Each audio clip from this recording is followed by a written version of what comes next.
All right. You know what? I think we're streaming. You think we're on? I don't know, mate. Usually Mars does all this, but we're ready to go, mate. This is, let's have a look, and we'll have a look. Can people hear us? I don't know if anyone can hear us. And here we are. We are. We're here. That's us. That's us on the screen. Let's do it. Can everyone hear us? Because we're a little bit like, we don't know what we're doing here, man. This is Rocco and Andy's, we don't know what we're doing here, mate. So if someone can write a message and let us know, can you hear us properly? And can you see us? Let us know in the chat. Yeah, quickly, because we're under pressure here. We can hear you. We can hear. Can you see us? Yeah, they can see us. Hey, welcome everybody to brand new show. Tell them what it's called, Rocco. It's called Rocco and Andy Unfiltered. And what does unfiltered mean, mate? It means we can talk about anything. We can talk about anything. No topic is off limits. There is no topic off limits, right? So we can anything. I'm telling you, this is going to be anything. So there might be a few things said that people aren't going to be happy. If you're soft, yeah, it's not for you. I'm not going to tell you to switch off, because we'd love you. Just go. You reckon go? Go, man. If you can't, and if you're a little bit of soft, if you're a little bit of like this soft society that we've gone through now, the way you can't say enough and you can't look at anyone, if you're a bit like that, there's some other channels that you can watch. And you can just sit there and you cannot be offended. But I'm telling you now, I'm ready to offend everybody. I'm ready to be offended. I'm ready to be offended, Rocco. I love it, mate. So it's called Unfiltered. Yeah, so if you know me, I'm Rocco. In case there's some new people on there, you're Andy. I'm Andy from the Monday Blues. From the Monday Blues, yeah. Absolutely, like an honour. An absolute honour to work with the great man. Nah, this is you, man. We've been speaking, mate. Like, we've been speaking off camera, and we've been talking about things, and we go, far out. We've got some stuff in common here. We've got some opinions. And we've got some opinions about some stuff, yeah. So, as you can see, hope everyone likes the new setup. We've got some records and some old memorabilia there. Let's talk about the great man. The great man himself, Tony Montana. Is this one of the greatest movies ever? It's my number one. Is it? It's my number one. Is that your number one?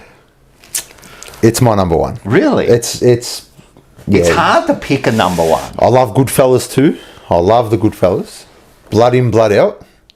But Scarface for me. Yeah, so all those mafia type movies, and especially with De Niro and Pacino. Al Pacino, and also Joe Pesci. Absolutely. All of them, like, I love them, you know. Like, even Donnie Brasco is another big. I love Donnie Brasco. Underrated film. It is underrated. Doesn't get mentioned enough. Yeah, no, we love it. It's absolutely brilliant.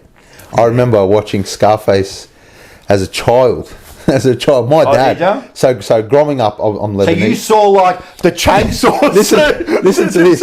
Listen to this. So growing up with my old man, my dad loved his movies, right? Loved his movies.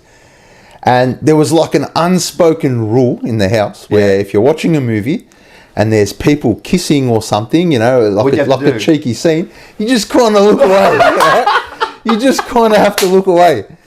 But you know, if there's violence, if there was, you know, that's all I got to like violence. And my dad loved his violent film. My dad was fresh out of the army, so he came in, mate. Like, every chance you're getting, you're just watching someone's head get blown off, and my dad just loved that stuff. So no worries with violence or that's the best. You know, anything like that. But God forbid you saw two people who love each other on a screen. No, they're a bit different with that. There's a little bit taboo. With that. Absolutely. Really do that, but you. Like you said, you can go like chopping people's head off, you can go and kill, and that's fine, man. Yeah. Scarface is like, I love it. And I suppose those old type movie stars, do you know there's no real big movie stars? Like those days there, when you were a movie star, you were international. Don't get me wrong, you got Leonardo DiCaprio, you got all these like really good actors, and they are movie stars, you know? But they were different. They were like gods. Yeah. You know, it's the same with footy players to me. Kind of, yeah. In those days there, man, you see a footy player like it was, whoa, now, I mean, I follow them every day on things. It's like they're nothing. There's no mystery behind them anymore. There's no mystery. Like, I think one of the biggest actors in the world at the moment, action movies, is The Rock. Yeah. But you kind of, that mystique is gone because you got The Rock doing comedy skits, and you got, come on, you never would have seen Arnie, on Instagram taking a selfie in the mirror. He was a great man. Arnie was. He's one of the greatest men ever. Do you believe that? Think about what he did. Bro, one of the greatest. Absolutely. Mate, he's like, I'm going to be Mr. Universe 5 times, I think. Done it. And then he goes... As an immigrant. Became, wasn't he like the mayor? Not the mayor, so this is what I mean. So he does that, and then he goes, you know what? I'm going to become the biggest Hollywood star, and I can't speak a word of English. And he did it. He did it. And then what does he do? Then he goes, you know what? I'm going to marry a Kennedy. And he married a Kennedy. Did you know that? He did it. And then I'm going to become mayor of a city I can't even pronounce. And he does it, man. Like, he just does everything, mate. Like, I was just having a cruise through this movie app that I use, just a cheeky illegal one, and Terminator 2 comes up, and I just chucked it on. I was with the missus and just chucked it on. He's got this aura about him. You know what I mean? Yeah. That scene when he first hits Earth from the future, and he rocks up to that bar and he puts a shotgun to the guy's head and he just takes his sunnies and puts them on. Just a cool cat. Mate, just a cool cat. Him and Sylvester Stallone at the time, I find him one of the great, not only actors, he's not one of the great actors, but as an overall writer, director and that. Sylvester? Yeah. One of the greats. He wrote Rocky, didn't he? He wrote Rocky. Yeah, well. Do you know how that story... No. So he was a bit of like a C-grade movie star, you know what I mean? Didn't he do porn? And he done a little bit of soft porn. Yeah. Right? So he done a bit of soft porn. And then he had the Rocky, he went in for like a movie role, right? And they said, no. And then as he's walking out, he goes, I've got a movie script. And they said, yeah, bring it in. He goes, I'll bring it in. And he already had the idea, but he wrote it in 3 days. Wow. And he came in, and they looked at it, and and they go, oh, all right, like it's not bad. And they got back to him, and they said, yeah, we'll do it, but we don't want you to act in it. Oh, well. And he goes, no. And he goes, and they were going to offer him, and he had to sell his dog, right, because he had no money. He reckons he used to live in his apartment, and he could touch the door and the window by stretching out, right? Yeah. And they offered him something like 30 grand in those days. Mate, that would have changed your life. Of course. And he didn't do it. And then they went all the way up to 200 grand. And he goes, no. So then they put these, these things in his contract to say, you got to do this, you got to do this. And he did it, and he won a bloody... And then from then on... And he stood by his ground. He said, mate, I'm not... if I don't act in this, we're not doing it. That's not buying it. That's incredible belief in yourself. Yeah. You know what I mean? To actually refuse that kind of money when you're broke, and you're broke, yeah, you sold the dog. Yeah, you actually sold his dog. That's sold crazy. The dog, mate. That's how poor you are. Crazy. Oh man, what a champion. Hey, it worked out. It worked out. You know what I mean? We can talk, man. So now you know what this show's about. I'll tell you the truth. I'm going to be honest with you because I love these blokes, right? Here it says, John Holden says, Rocco did soft pork. I know what he meant. Yeah. The gold shorts. I'll bring them out one day. While we're there, man, we got some. Now he's not rude, right? He has to look at his phone because he can't. He's worse than me, right? Now I've got a screen here, and the words are like this big, right? And you can't see it. I can't see. So for everyone watching, you're going to see me look at my phone. I promise you, I'm not texting anyone. I'm not checking the races. I'm actually checking your comments. Yeah. We like to say hi to everyone, man. First of all, Scotty Tompkins, thank you very much. He's a welcome to a Rocco. Thank you, my friend. You know, Scotty Tompkins, one of the wittiest blokes I know. So Scotty Tompkins is one of my favourites in our chat on the Monday Blues. And this is not taking away from anyone else. No, absolutely not. Yeah. But his wit is very quick. And so we got everyone. We got Gokhan. Thank you very much. We got Lone Wolf Ant. He always comes on, man. Peter Bobblehead, and we got Johnny fucking Holden. Johnny fucking Holden. Mate, he's the best, man. He came on a few weeks ago, man. I'll tell you what. That night you had the live event when Johnny won first, second, and third prize. Nah, that's not a scam. That was rigged. It had to be rigged. I don't know what happened. happened there. I'm telling you, man. Like, I don't know what happened, man. You saw the big barrel. I did. I saw it. I'm convinced there were only 3 tickets in there. I'm convinced there were only 3 in there. The funniest was the last one. He goes, just give it to me before we drew it. And he bloody come out, mate. Like, unbelievable. Crazy. So AIR is on there. Mars is going to make a cameo. Oh, Mars will be on one day. So we'll explain. So what we're going to do too is, like, you can see there's an empty chair. Mm-hmm. So we're going to have guests on a weekly, pretty much a weekly. So, but they're going to be all sorts of guests, you know. Like we're organising like a special lady next week to talk about some women in the now, like in the present, mm-hmm. what their roles are and all that. It's going to be a bit controversial. I'm so keen. Yeah, so keen. So we're going to do that next week, and then I'm also in talks with someone who just written a book, a good friend of mine. Inspiring musician and had a stroke at 30 and now is surviving and has written a book. So we want to get him on and have a bit of a chat about that. So this is going to be a general chat about all sorts of stuff, you know what I mean? Yeah. Someone wrote this the other day in a message to me. This is the Joe Rogan of Reservoir. Right? Let's get those subscribers up. The Joe Rogan of Reservoir. So we'll do a bit of that. We're gonna talk a bit about our favourite. Am I your Joey Diaz then? Yeah, you I have to be your Joey Diaz. I've got some crazy stories. Man. Joey Diaz is a legend. I could listen to Joey Diaz talk for his hours. Stories, man, and that bloke's been. Oh yeah, he's been. And he's legit. Yeah, he's legit. He's got his stripes, mate. He's got his legit stripes. Man. He's funny, man. I'm telling you, Joe Rogan, my favourite podcast. Yeah. I love it. I listen to every single one of them. I just love. And this is where, look, I get a lot of. Of course, you've got to look at the best to get. I don't know. We're only a small thing in Reservoir here, but I think the long conversation form is coming back. I think with everything happening in the world, there needs to be a long conversation. For so long, social media has kind of corrupted our brains to get used to 15-second clips, 30-second clips, and then they call it the TikTok brain. Exactly, now. And that's what we've all got. Yeah, like. But you know what? I'm not gonna, like push my way away. I am part of that. Of course, I do the same. I get bored, man. I'm walking sometimes. I'm looking at stuff. I can't even walk anymore. Of course, mate. I can't sleep unless I, death scroll. I'm just death scrolling at 4 a.m. It's crazy. So I think the long format brain rot, is a necessity. I think we need to have a chat about things.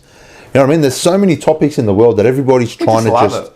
Yeah, but everyone's trying to just, get the conversation done in 30 seconds, in a minute. You don't get the real story. Nah, the world's so complicated, and we've all got a lot to say.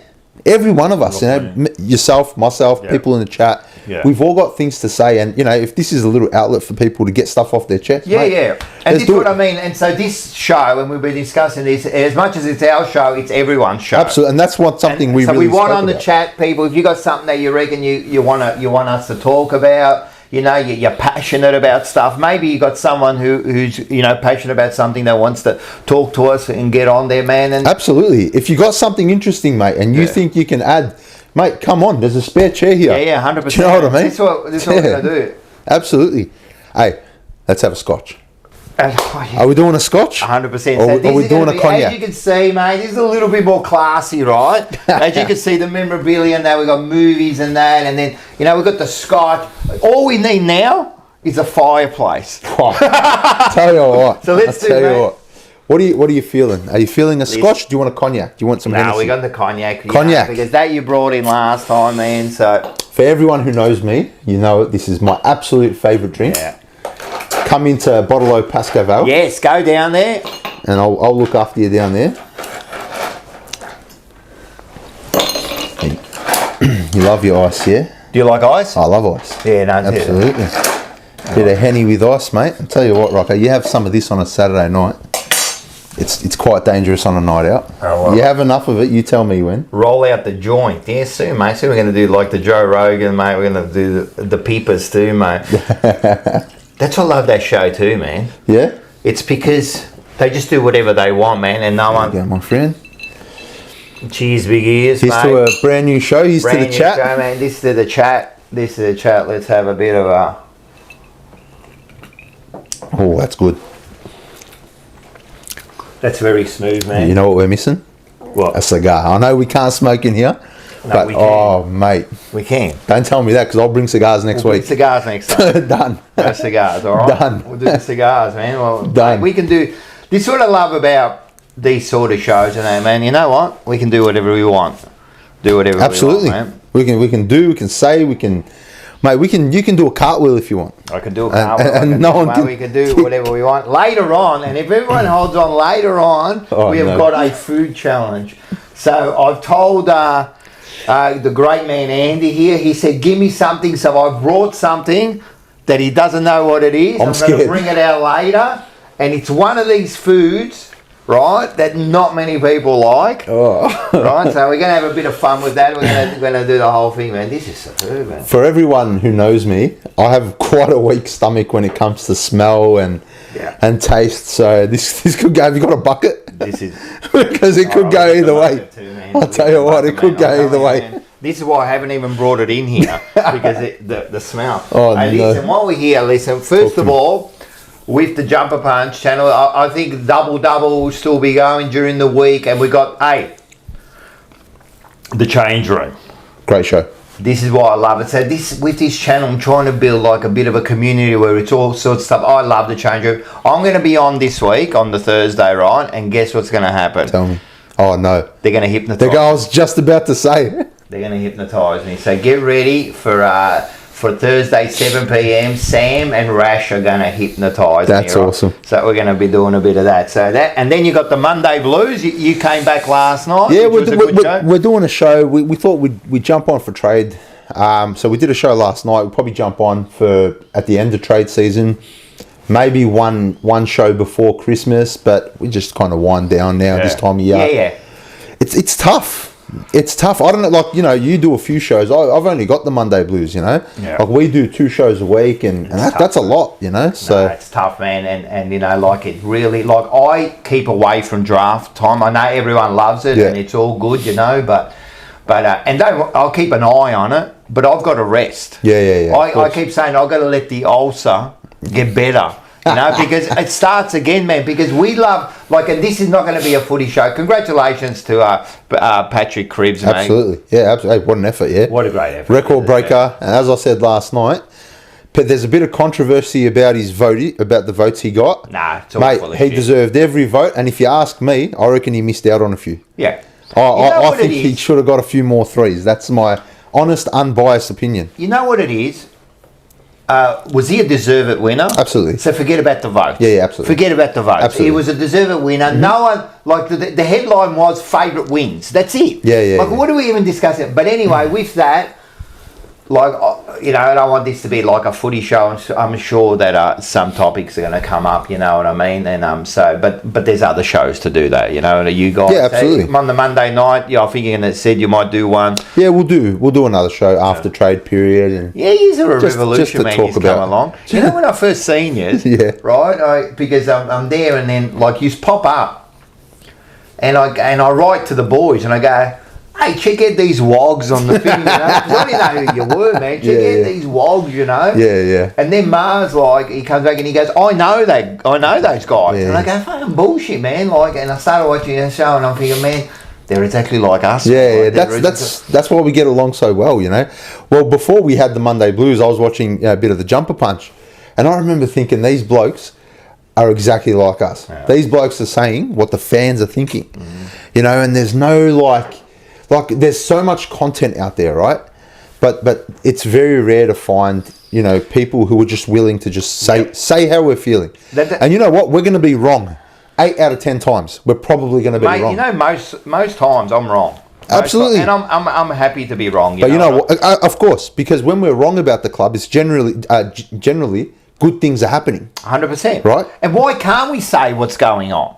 And this is the whole thing, you know, like when I first come on to Blue Abroad and that, my first rant was a rant. Yeah. Like, we were losing, man. We just got beaten by Collingwood. I come on and everyone's going, oh, you know, but shut up. Man, what is going on with this club, mate? This is a disgrace, you know. And that's where the idea for the show come along, you know. But why can't we have our say about... This is the problem, man. Like, why can't we have our say about anything? Anything. You know, but you can't. You got to be careful. You got to be careful. Absolutely. Because someone will get offended, you know what I mean? Yeah. At work, but now, you own a business. I own a business. You've got to be careful too. I've already had people leave bad reviews on Google because of something I've said on the podcast. Yeah, that's right. You know what I mean? Like, so it's a balancing act, because you know you don't want to be offensive. No. Right? It's not about being offensive. No, you know? it's about the people who are looking to be offended. Yes. And that's the problem. Yeah. That's the problem. Well, they will get offended about anything. Yeah, of course. They'll get offended about Why are you drinking? Why are you drinking? Why are you drinking on the thing? Yeah, exactly. Now. That'll be that. Someone, you know, 100%. it'll just happen. So, but that's the way, and we put ourselves out there. So Absolutely. I'm happy to be. But the other thing, like with the Jumper Punch, and now especially with this show, what I like to do is I want to learn. Mm-hmm. So I'm happy to be wrong. Like I am not like tied down to any idea. Yep. Because they're only ideas. They're only, even your idea, they're only an idea, mate. Like, I'm happy to be wrong and for you to change my mind and give me some new information, and I sit back and I go, you know what? Even the moon landing, which I believe is 100% true. And you think it's true? I don't know. I think it's fake. Well, there you go. you're wrong. I think you're wrong. But you know what?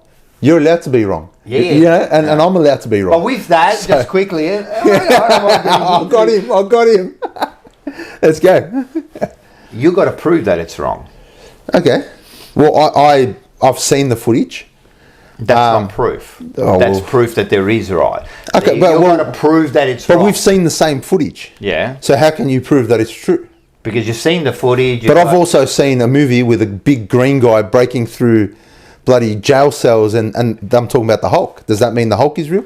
No, but you know that's fantasy. But with that, right, you've got to prove it's wrong. There's so much evidence to prove that it's right, that your conspiracy theory on the moon landing, I can't accept, because it's all just conspiracy theories. You've got no hard evidence. I love a conspiracy theory. Yeah, and that's I fair love enough. them. But you've got I no love hard evidence, like zero. I think it's a topic we should touch on in the future. One day. This is a big one, you know. Yeah, it is a big one. It is a big one. I love it. You know what I mean? It would have been harder to fake it than to do it. You reckon? Yeah. In those days, you think about like how hard it is to like fake it. It would have been hard. And how many people are involved in that? How many people? So are not involved? one person has come across with hard evidence. And I'm not talking about, oh yeah, bada bing, bada boom, I'm a farmer. Shut up. Who's come up with some hard evidence? Well, I mean hard. We need the proof. We're talking about Thousands of people have to be involved. Absolutely. No, not thousands. Not Why? thousands. No, not thousands. Well, you're trying to say that if Russia knew that it was fake, they wouldn't bring it out? I think people have brought it out, and I just think it gets swept under the rug. Yeah, but there is no hard evidence. Zero. There is Yeah, zero. I don't know. Zero. I've got very little faith in the American You know government. how to keep a secret? You know how two people keep a secret? One dies. One has to die. And how many people do you reckon have died without us knowing?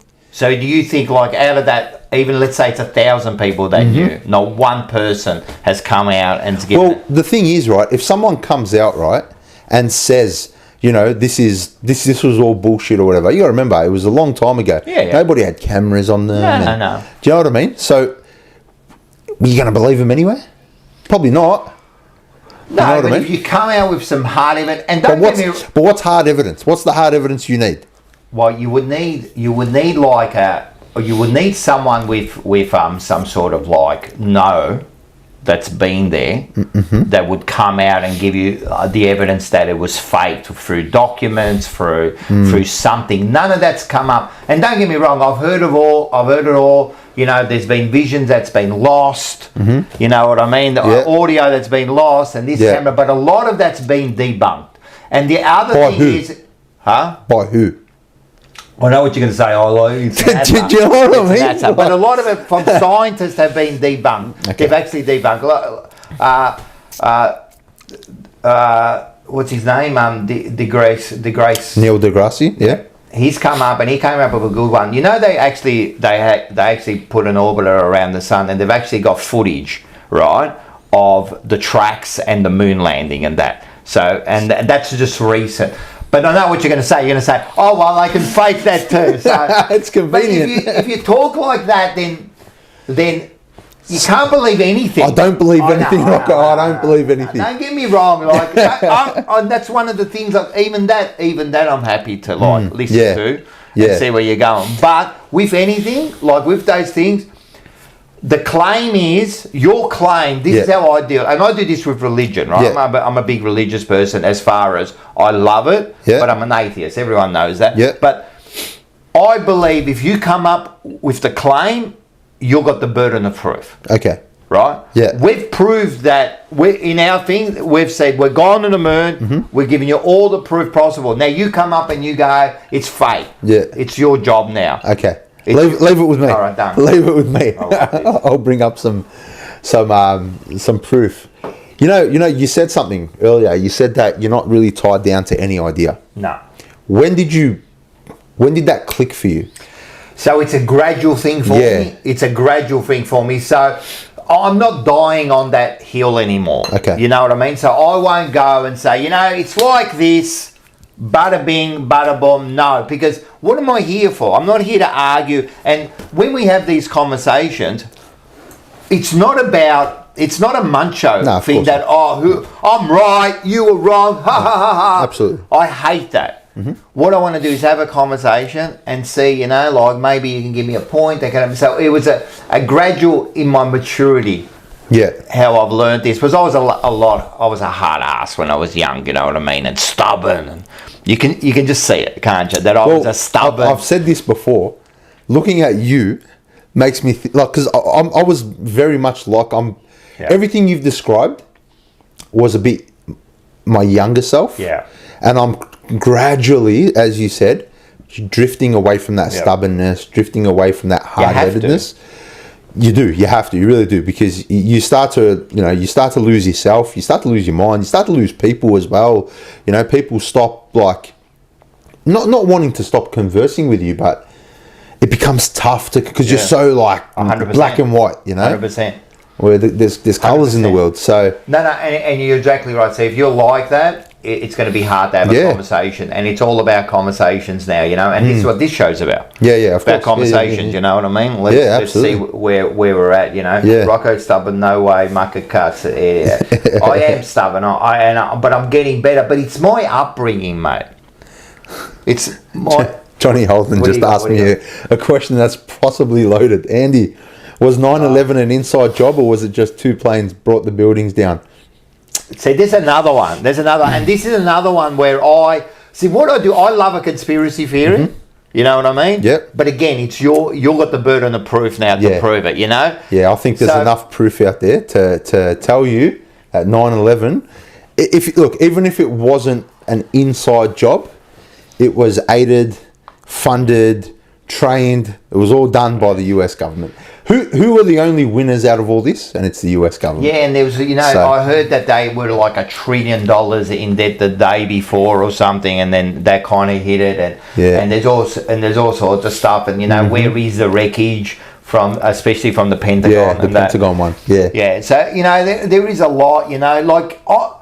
The other thing I am right is I like to believe that the world and the people are good people. That's the world I want to live in. You know what I mean? So for you to change your mind, it's going to be difficult. You know what I mean? I want to believe that there are good people. I want to believe that there are good intentions. I want to believe, but in saying that, I know that it's an evil world. Yeah. So I'm ideally, yes, of course, you want to believe people are good, but I genuinely believe that by nature we're inherently evil. Right? We are. I truly believe that. And if you show me a person who's not evil, I'll just tell you he's not rich enough. Do you know what I mean? That's my belief. Give him enough money and he will become... Is money the root of all evil? I think it is. I think it's up there. It does change people, doesn't it? Absolutely. And you can't tell me it doesn't change, We've got a lot of everyone's going building 7, building 7, going $3.2 trillion. There you go. For free fall, the free fall spins me out a bit, like the way it felt. But anyway, there'll be another one, like far out. Petra just said it's power, not money. I'll tell you what. Yeah, and you know what? That's very true. You can't have power without money, though. No, but that's very true. But why do you get the money to get power? Is it about the power? Well, if we listen to the great man, first you get the money, then you get the power, then you get the girl. You know what I mean? Get the girl. You know what I mean? So, are women no the money, real no honey. You know what I mean? So, but it's true. Yeah, it's true. I'll tell you what. I mean, it's all hand in hand, isn't it? Yeah. Yeah. Look, far out, man. Money's a funny thing, man. Yeah. It's a funny thing, man. Like we need it. Absolutely, we do. But we don't in a way. Well, like I'm a man of sayings. I've got these great sayings always. And one of my sayings is, if you're not happy without money, you'll never be happy with money. 100%. Yeah, so you got to be happy, and then the money will help you in your life, you know. But at the end of the day, man, like it's true. It doesn't give you true happiness. It doesn't give you true happiness. Absolutely not. But gee, it makes life a little bit easier. It does. It should. Yeah, it should. But I'll tell you what. I was talking to the missus about this yesterday, and we're talking about sales and how, just in general, you know, cost of living and you know, every company, every business is kind of facing a little bit of a dip, right, with the cost of living. And she mentioned something to me that really, you know, made a good point. During COVID, people learned how to live without. Yeah. You know what I mean? 100%. And I think it was such a weird time, COVID, right? It was. I can't even believe, like, something when I think back, it's like a dream or a movie. Yeah. Like, do you understand that we were locked up for 2 years and we couldn't leave the house? No, we weren't allowed. Yeah. It was wild. It was wild, right? But, you know, the one positive, and one thing I'm really trying to put focus on, right, is to find a silver lining. And she made such a great point that people learn to live without. People don't need the fancy stuff. People started to spend time with their families, and all of a sudden, hang on, work's not my priority anymore. Yep. So people are working less now. People are making less, but they're more content. Yep. You know, so money is the driver. So it goes back to that whole thing: is money not only the What's the most important thing to you in life, just in general? Yeah. Family. Yeah. Family for me. You know what family, of course, that's the big one. Of course, family is. Okay, so other than family? No, well, it's not to me, it's not the most important thing. Tell me. Time. Time is the most important thing. You can't buy it. You can't spend it. It's always there, and it eventually will go. And without time, you've got nothing. Yeah. So time is the most important thing to me now. I always say to people go to me like, how you going? And I go, I'm just waiting to die, you know. And they go, oh, you know, you're a miserable bastard. And then I go, man, but it's true, you know what I mean? Like I'm 54. What have I got? If I'm lucky, I've got 30 years. That's 30 football seasons. That's 30 summer holidays, right? That's 30 birthdays. That's not a lot. No, that's crazy. So I look at it as a positive. I've got 30 summers to make, you know, enjoy this part. So time is very important to me. Yeah. You know what I mean? And freedom is the other one that's very important to me, because at the moment I feel trapped. Trapped in what sense? Well, just life. The home, the bills. The machine. Yeah, you're in this the machine. Man, and I feel trapped because I don't want to be in this. So now, don't get me wrong, I'm not unhappy. Yeah. I'm a very lucky person, I believe. Yep. I'm healthy. I've got a good family. I've got a beautiful girlfriend now, which I love more than anything in this world. You know what I mean? And you know, I've got a good job, but I'm still trapped. Like it feels like society. What they've done to me is they've given this illusion of freedom, but you haven't got freedom. No, you haven't. No, absolutely not. You know what I mean? So I kind of feel trapped, and I want it. That my main object is to get my freedom. I want my freedom. You know what I mean? Define that. What's going to set Rocco free? Not working is one. So having that financial stability. It has to be because if I don't work, then I can do the things I want to do without because now I go to work, I don't mind my job, you know what I mean? But I have to go. Yeah. I've got to go. Yeah.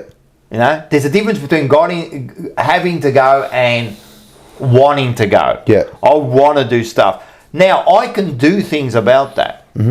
I can. I know that if I want, I can change things around. I would have to so, and don't get me wrong, mate. It's all happening in my head. It could be happening, But to me, it's time.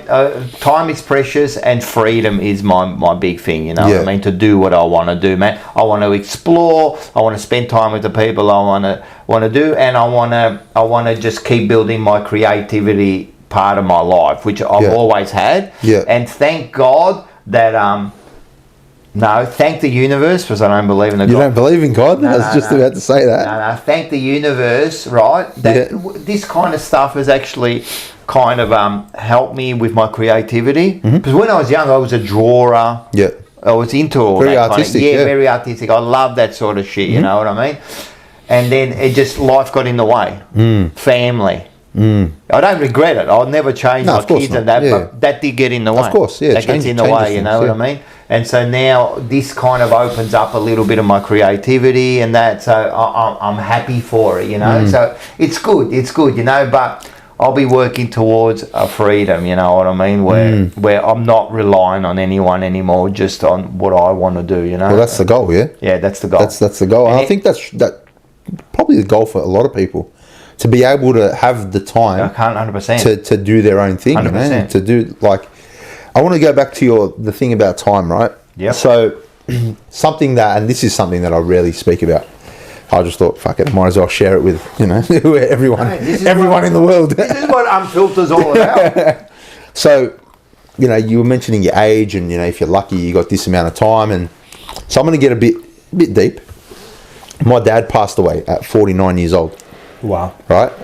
Now I'm 36. And, my granddad died quite young as well.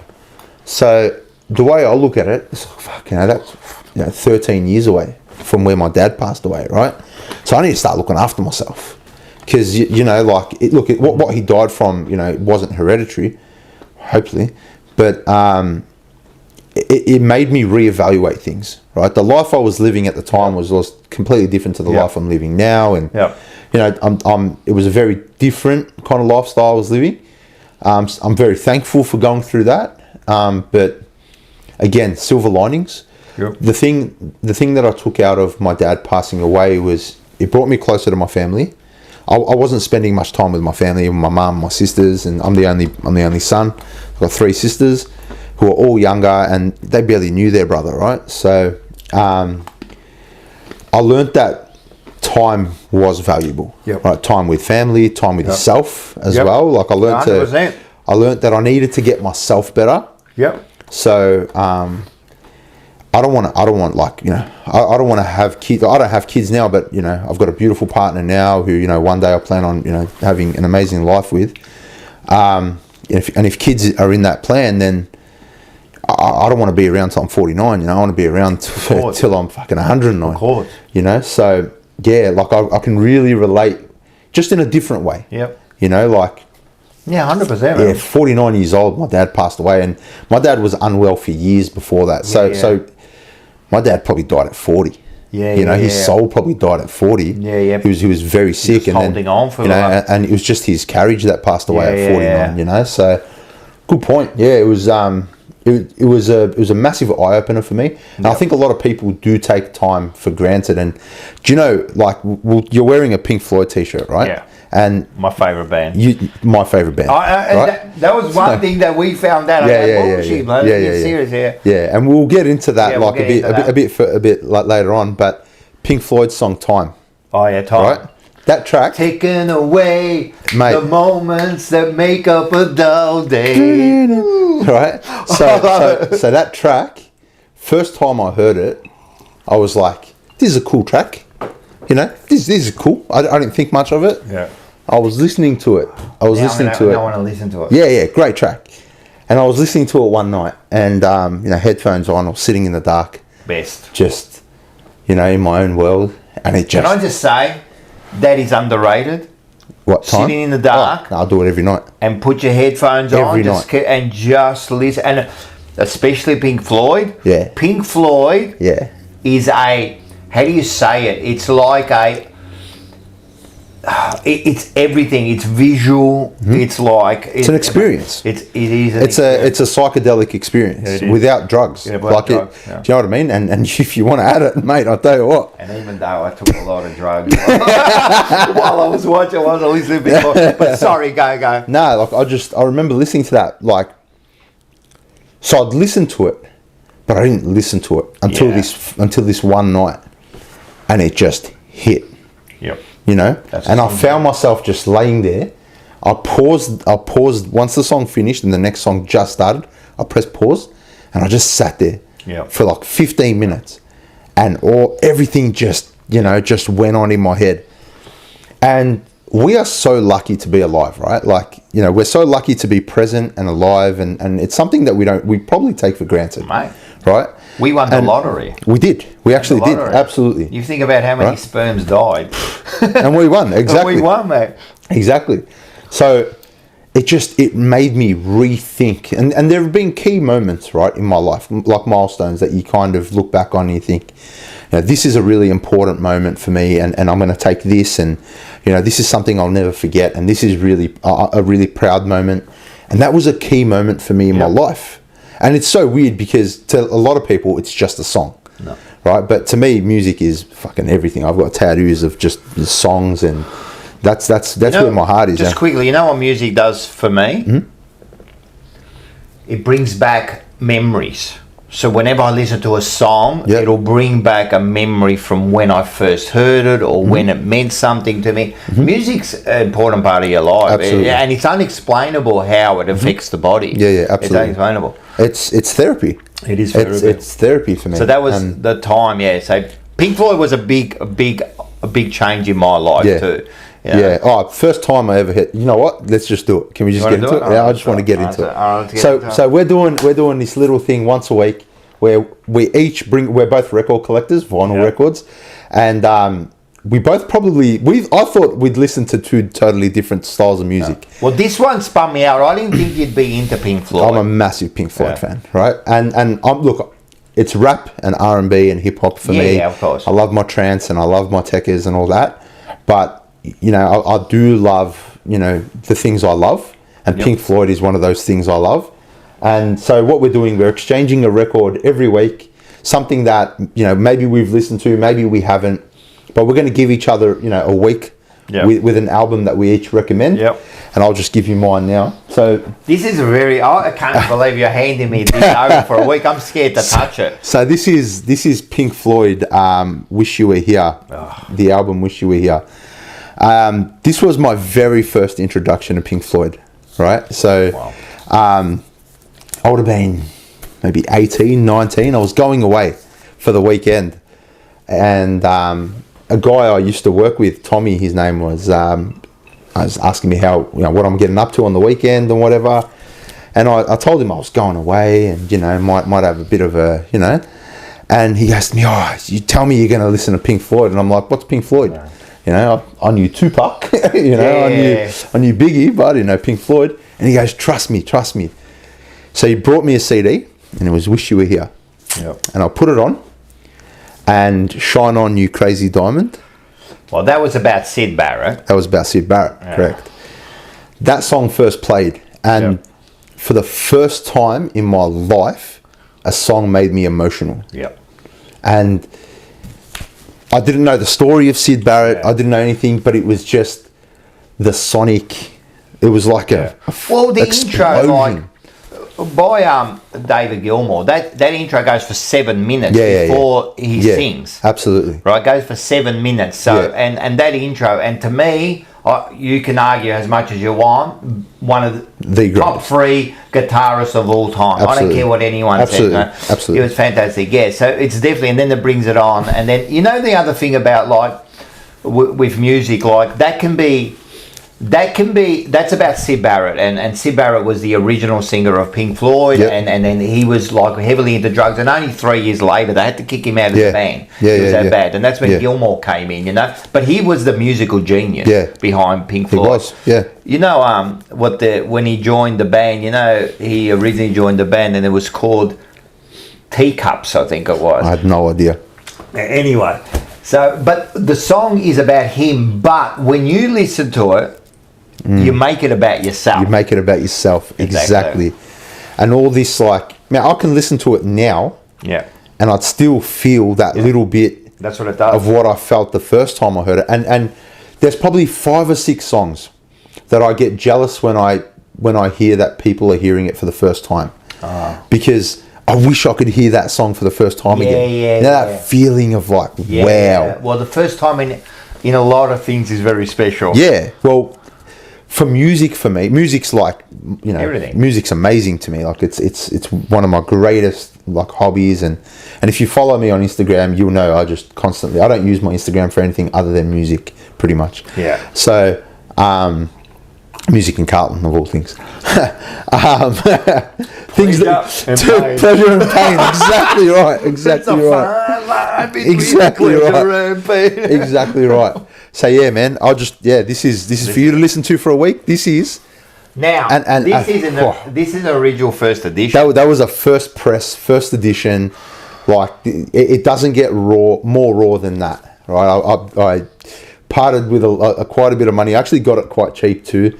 So I got a pretty good deal. Man. I'm going to be very, very gentle with this one here. Mate, when I bought it... Well, I'm going to be gentle when I got it, it was actually sealed, right? Yeah. And when the guy handed it to me, he's had it sealed for like 50 years, right? Wow. And I opened it right in front of him. Yeah, I opened it right in front of him. He's like, what are you doing? I go, mate, this was made to be played. Yeah, I know. And that's the thing, you know, sometimes when things are sealed, I understand, but you're not enjoying it. Nah, exactly. So, can I... Exactly. One of the great album covers. Absolutely. Do you understand? Absolutely. Like, that is one of the great album covers. Absolutely. And then you've got, oh, man, I don't want to take it out. Go hard, man. It's probably tough to get out, yeah. It is tough to get out. I just wanted to go over. It was sitting there for 50 years. Look at this. It's in prestige. Nick, this, man. Mm-hmm. Mate, from all their... All right. So we've got... I can't see shit from here, man. Shine on, you crazy diamond. Shine on, you crazy diamond. Then you got... The funny thing is... They got part 1 and part 2, so Shine On goes for 20 minutes. Yeah, all up. It's crazy, isn't it? Part 1 and part 2, and that's why they're so. And then you've got, you got part 3 too. It goes in like part 3 and 4. So part 1, part 2. Yeah. Oh, welcome to the machine. That's funny. You were talking about that before, how you were stuck and you felt trapped. That's the first thing that pops in my head. Because you see as they're working and they're walking out. Exactly right. 100%. And that's the machine we're all in, So have a cigar. That's what we're going to do next week. All right, and then Wish You Were Here. Wish You Were Here. That's untouchable. That's a classic. Shine On You Crazy. Then they got part 6 of Shine On You Crazy Diamond. Yeah, it goes for ages, man. Yeah. Yeah. How I wish. And that song too. When you listen to How I Wish, I mean, you always relate it to someone. Of course. Yeah. Yeah, it's an album that really, really changed my life. No. And look, I won't give you... Look, I'm not, heavy into rock music. I do love Pink Floyd. Yeah. But I think every week I'll give you something new, something different. Yeah, that's what we try to do. Hey, you might hate it. I was into my disco and that. Okay. I was a DJ. Yeah, so was I. Yeah. So I used to be heavily into like Yeah, don't even worry about putting that back in. No, just do it later. Just a little bit like, mate. I'm very now. I'll give you. Far out. Yeah, I'll do that. You give me the thing. You do that. Yeah, you talk about. So this is my first one. Talk to me. Mine's not as prestigious as yours, but I have to say this is from my daughter. So she gave this to me because for I think it was my 50th birthday, and she went and found it. They were very hard to find, but Queen Live Killer was the first album I ever listened to. Wow. As far as, because you got to remember, I was born in the 70s, Yeah. So what happened was, I used to go and stay at my grandma's, Italian grandma, right, for 2 weeks. My parents used to drop me off, go and spend time with grandma, and they used to live in Lilydale. Like there was no one around. Nothing there. Yeah. It was bad, No, when I say it was bad, as a kid, man, like, now I cherish those moments, but as a kid, and then they had a record collection. They were all Italian, right? And it belonged to my uncle. Had the old record player, and there was this one album in there, and I started listening to it at like 8 years old, and I heard all the songs on this, and I loved it. You know what I mean? This is what got me into music, man. Yeah, and there were songs like here, like for example, you got your "We Will Rock You," and it's live. So that's all live. Live. Oh yeah. It's a live. This is a Freddie Mercury fantastic live. album. Yeah. Yeah. Let Me Entertain You.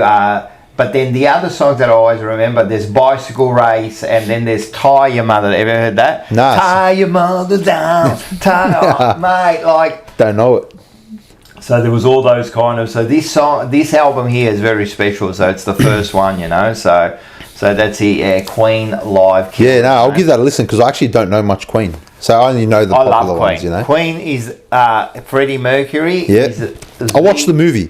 Yeah. He's the greatest, one of the greatest vocalists. I don't care what anyone says. One of the greatest vocalists. Yeah, I can't wait to get stuck into it. You know what I mean? Yeah, I only know the popular ones though. Bohemian Rhapsody. Well, that's there's some real like unique songs you haven't heard. Yeah, so some deep cuts. I love that. So that's it, yeah. So music, as I said, then I DJ'd when I was young, you know what I mean? Yeah. And when we do bring in this, my mate Tony, who had the stroke, we DJ'd together for many, many years. Then he became a guitarist, very good guitarist, and then the pub like. So this is going to be a story that you're definitely going to want to hear, right? Yeah. So we used to go around DJing when we were 15, 16 at pubs and everything, man. We were doing really good, you know, like, and I'm telling you, being a DJ, you're the king of the party. Yeah, of course. Of course. You are the king of the party. Of course. Just quietly, mate. Did all right with the ladies. Of course you did. Of course you did. When you're doing all right. Mate, I did nightclubs, yeah? Yeah. So I know exactly what you're talking about. It's good, man. Nah. DJing was like brilliant for me. I used to love it. It was, I remember getting my first set of decks. My dad thought I was wasting his money. I was wasting his...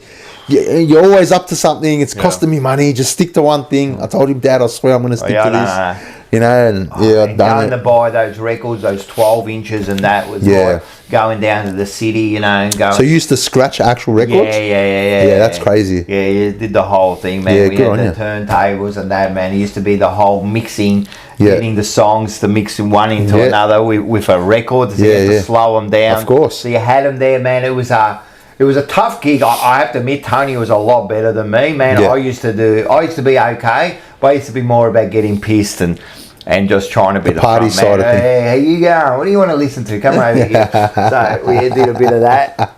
I love that. Yeah. So we had a bit of fun with that. So, I love that. So that's the music was important to me. Yeah. So what was your favourite kind of music to DJ with? Like, what was it to play with? It was the disco, so it was you know disco, what I mean, man? Yeah. So the 80s, you remember we had the 80s. Yeah. So I went through all the 80s, you know. So the 80s disco mix was all... I got a question for you. Boom, boom, let's go back to my room. You know, things like that, you know. I got a question for you. Yeah. So 50 odd years you've had? Yeah. What's your favourite era of music? Or what do you think the best era of music 80s. was? 80s? To me, it's the 80s, yeah.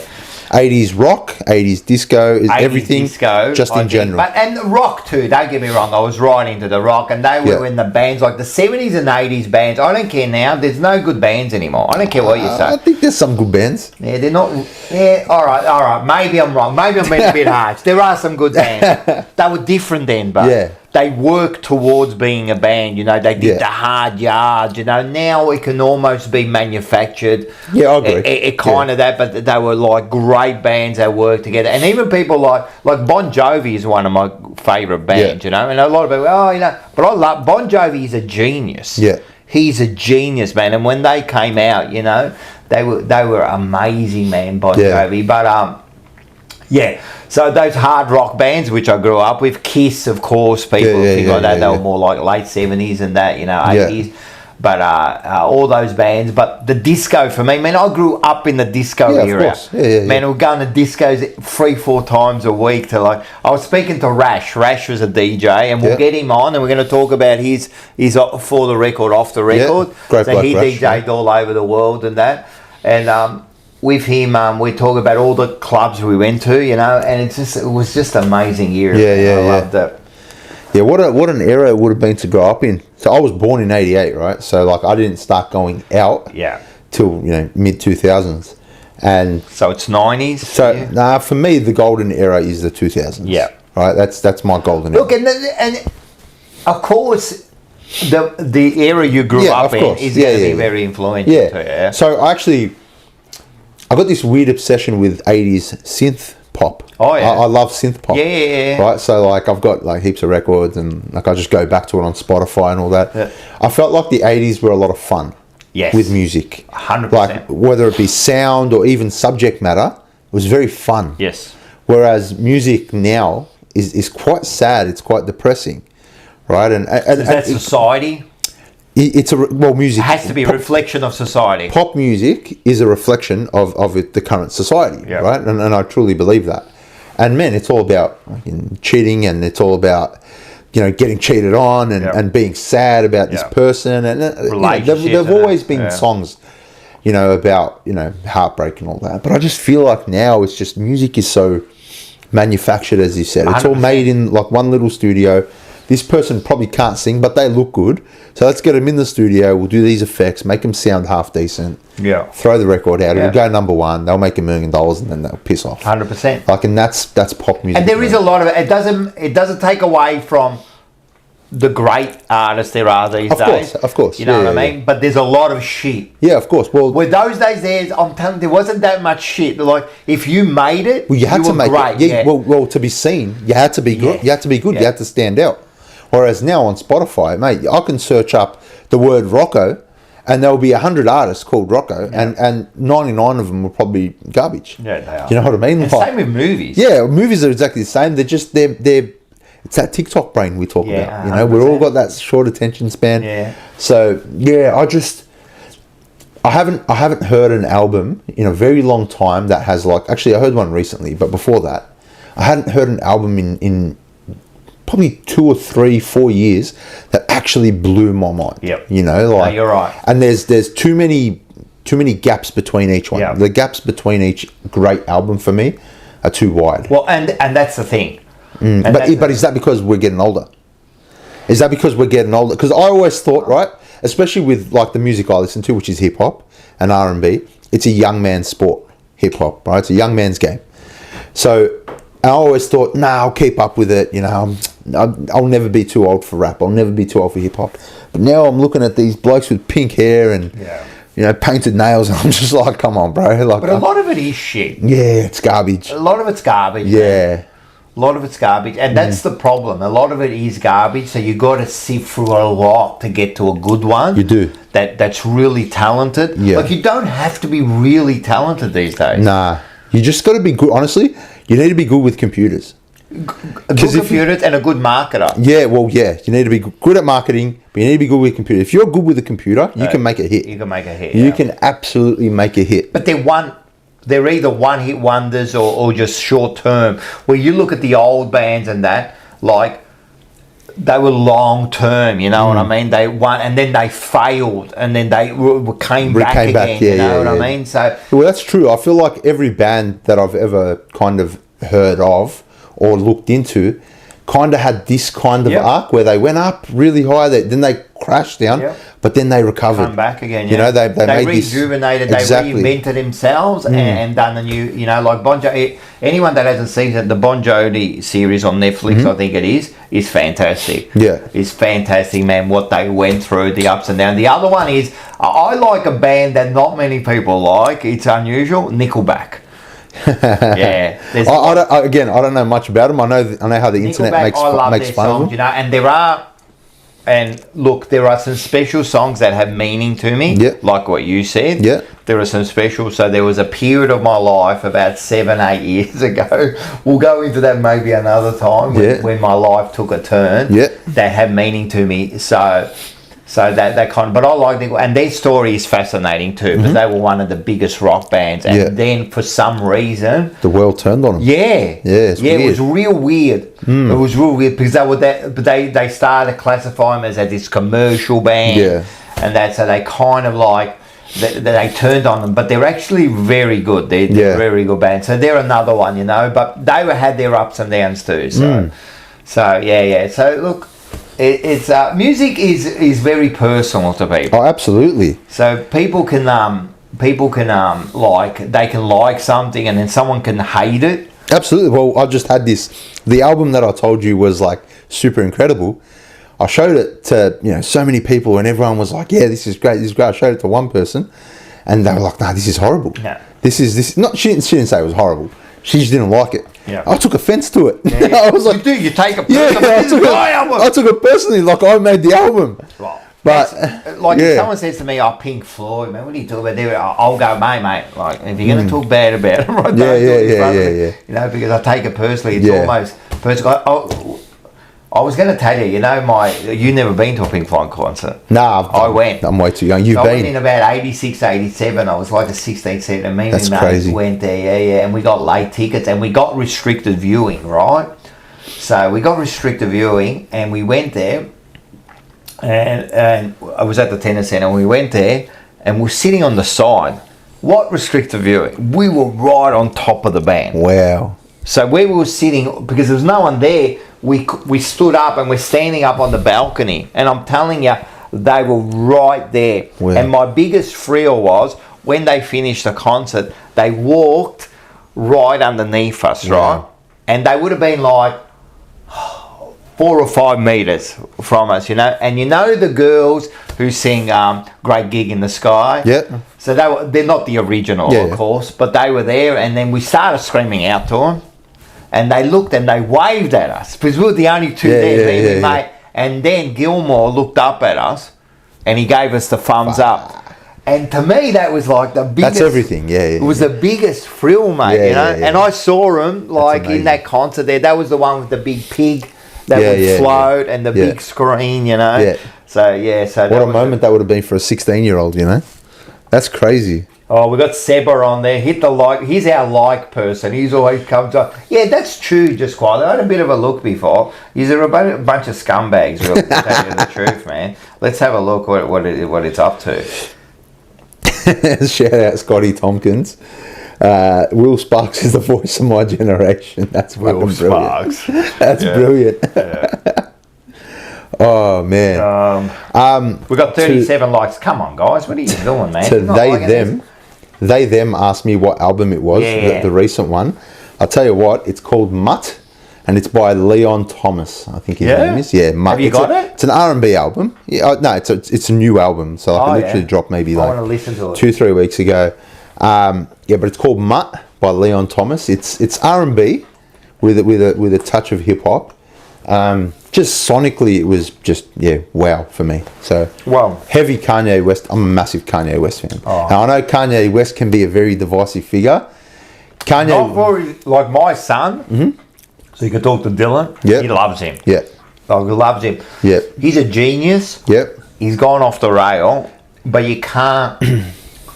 You can't judge him on his music for that, you know what I mean? No, of course not. No, it's his music, but he has gone off the rail. Say Kanye can do no wrong in my eyes, right? Okay. In my eyes, I'm that heavy of a supporter that no worries, bro. Like, all right, if you think slavery was a choice, then mate, I'll back you. We went on Joe Rogan. He said he was like he wants to own the world. Yeah. You know, he said he was sent down by God, like he is a disciple from God. He was sent down to give the message. Like, the guy is off his head, mate. He is. I don't care what you say. But as far as his musical genius... His music is next level. His music... But when you get that big, you also go a little bit... Well, you got to remember too, you've got millions, billions possibly, of fans calling you a god. Yeah, I know. It's going to get to your head eventually, right? And you know, he's another one, right? Kanye is another one who kind of had that meteoric rise at the start, and then the Taylor Swift thing happened, and that crashed him down. Yes. You know, and then he came back with an album called My Beautiful Dark Twisted Fantasy, which to me is a top 5 album of all time, any genre. Wow. It's probably the greatest hip hop album of all time. All right. Then this is so. I've got to listen to it now. I'll bring it in for you. Oh. I'll bring it in next week. Oh, no. Right. It's just a brilliant album, and that's when he went back up. You know, that was after his fall. So, man, Kanye for me is you know, listen, the guy. Look, we apologise to the people in the chat. Like we've just been chatting away, and we're kind of like missing some of the chats and that. Like, so we do apologise. But we got a few here that I just saw just quickly. First of all, Scotty Tompkins, I am Walt Disney. Yes, I believe you are Walt Disney. But Enzo, explain to me the difference between hip hop and rap. It's funny. I had this conversation with a friend the other day. It's actually so it's kind of. And that's from Enzo Valentino. He's a great watcher of all our shows. G'day, Enzo. Thanks for the question. It's a tough one to answer. So the way I look at it, hip hop for me is a rap song with an R&B chorus, right? Okay. So that's how I look at hip hop. Whereas rap is just very simple. I mean, look, production kind of has to play a part in it. So it's kind of just boom bap, like, 808 drum, and somebody just rapping over a continuous beat, without melody, almost without melody, right? There are people who might disagree with that. Yeah. Like, I don't make the rules, or I don't define. Yeah. I don't make the definitions. But so I've always believed that hip hop is just a rap song with an R&B. I like it. All right. So more like club rap. Yeah. Whereas rap is a lot more solemn. It's a lot more, just a lot more, basic. What about the original rappers? The original. So you want to go back to are we talking about the 80s, the 70s and 80s? 80s, yeah, 70s. Yeah. So you had, I mean, hip hop was quite. It was never really in the mainstream, and the tracks that were in the mainstream were very hippity hop hop. Like, it was very just rhyming and very fun, and it wasn't really taken seriously. It was more of a not a comedic thing, but it just wasn't taken too seriously. Yeah. And then NWA kicked in. So NWA, I don't want to say what the N stands for. That's one thing we can't say. Okay. N with attitude, right? That's not that we're going to say it. Yes, there's a certain people that can't say it. Yeah, you're not but allowed. Others can. It's a real weird thing. It's a real... Yep, go. So, NWA came out, and they were just like heavy gangster rap. And that's when rap took a turn, right? When NWA kicked in, rap took a pretty heavy turn.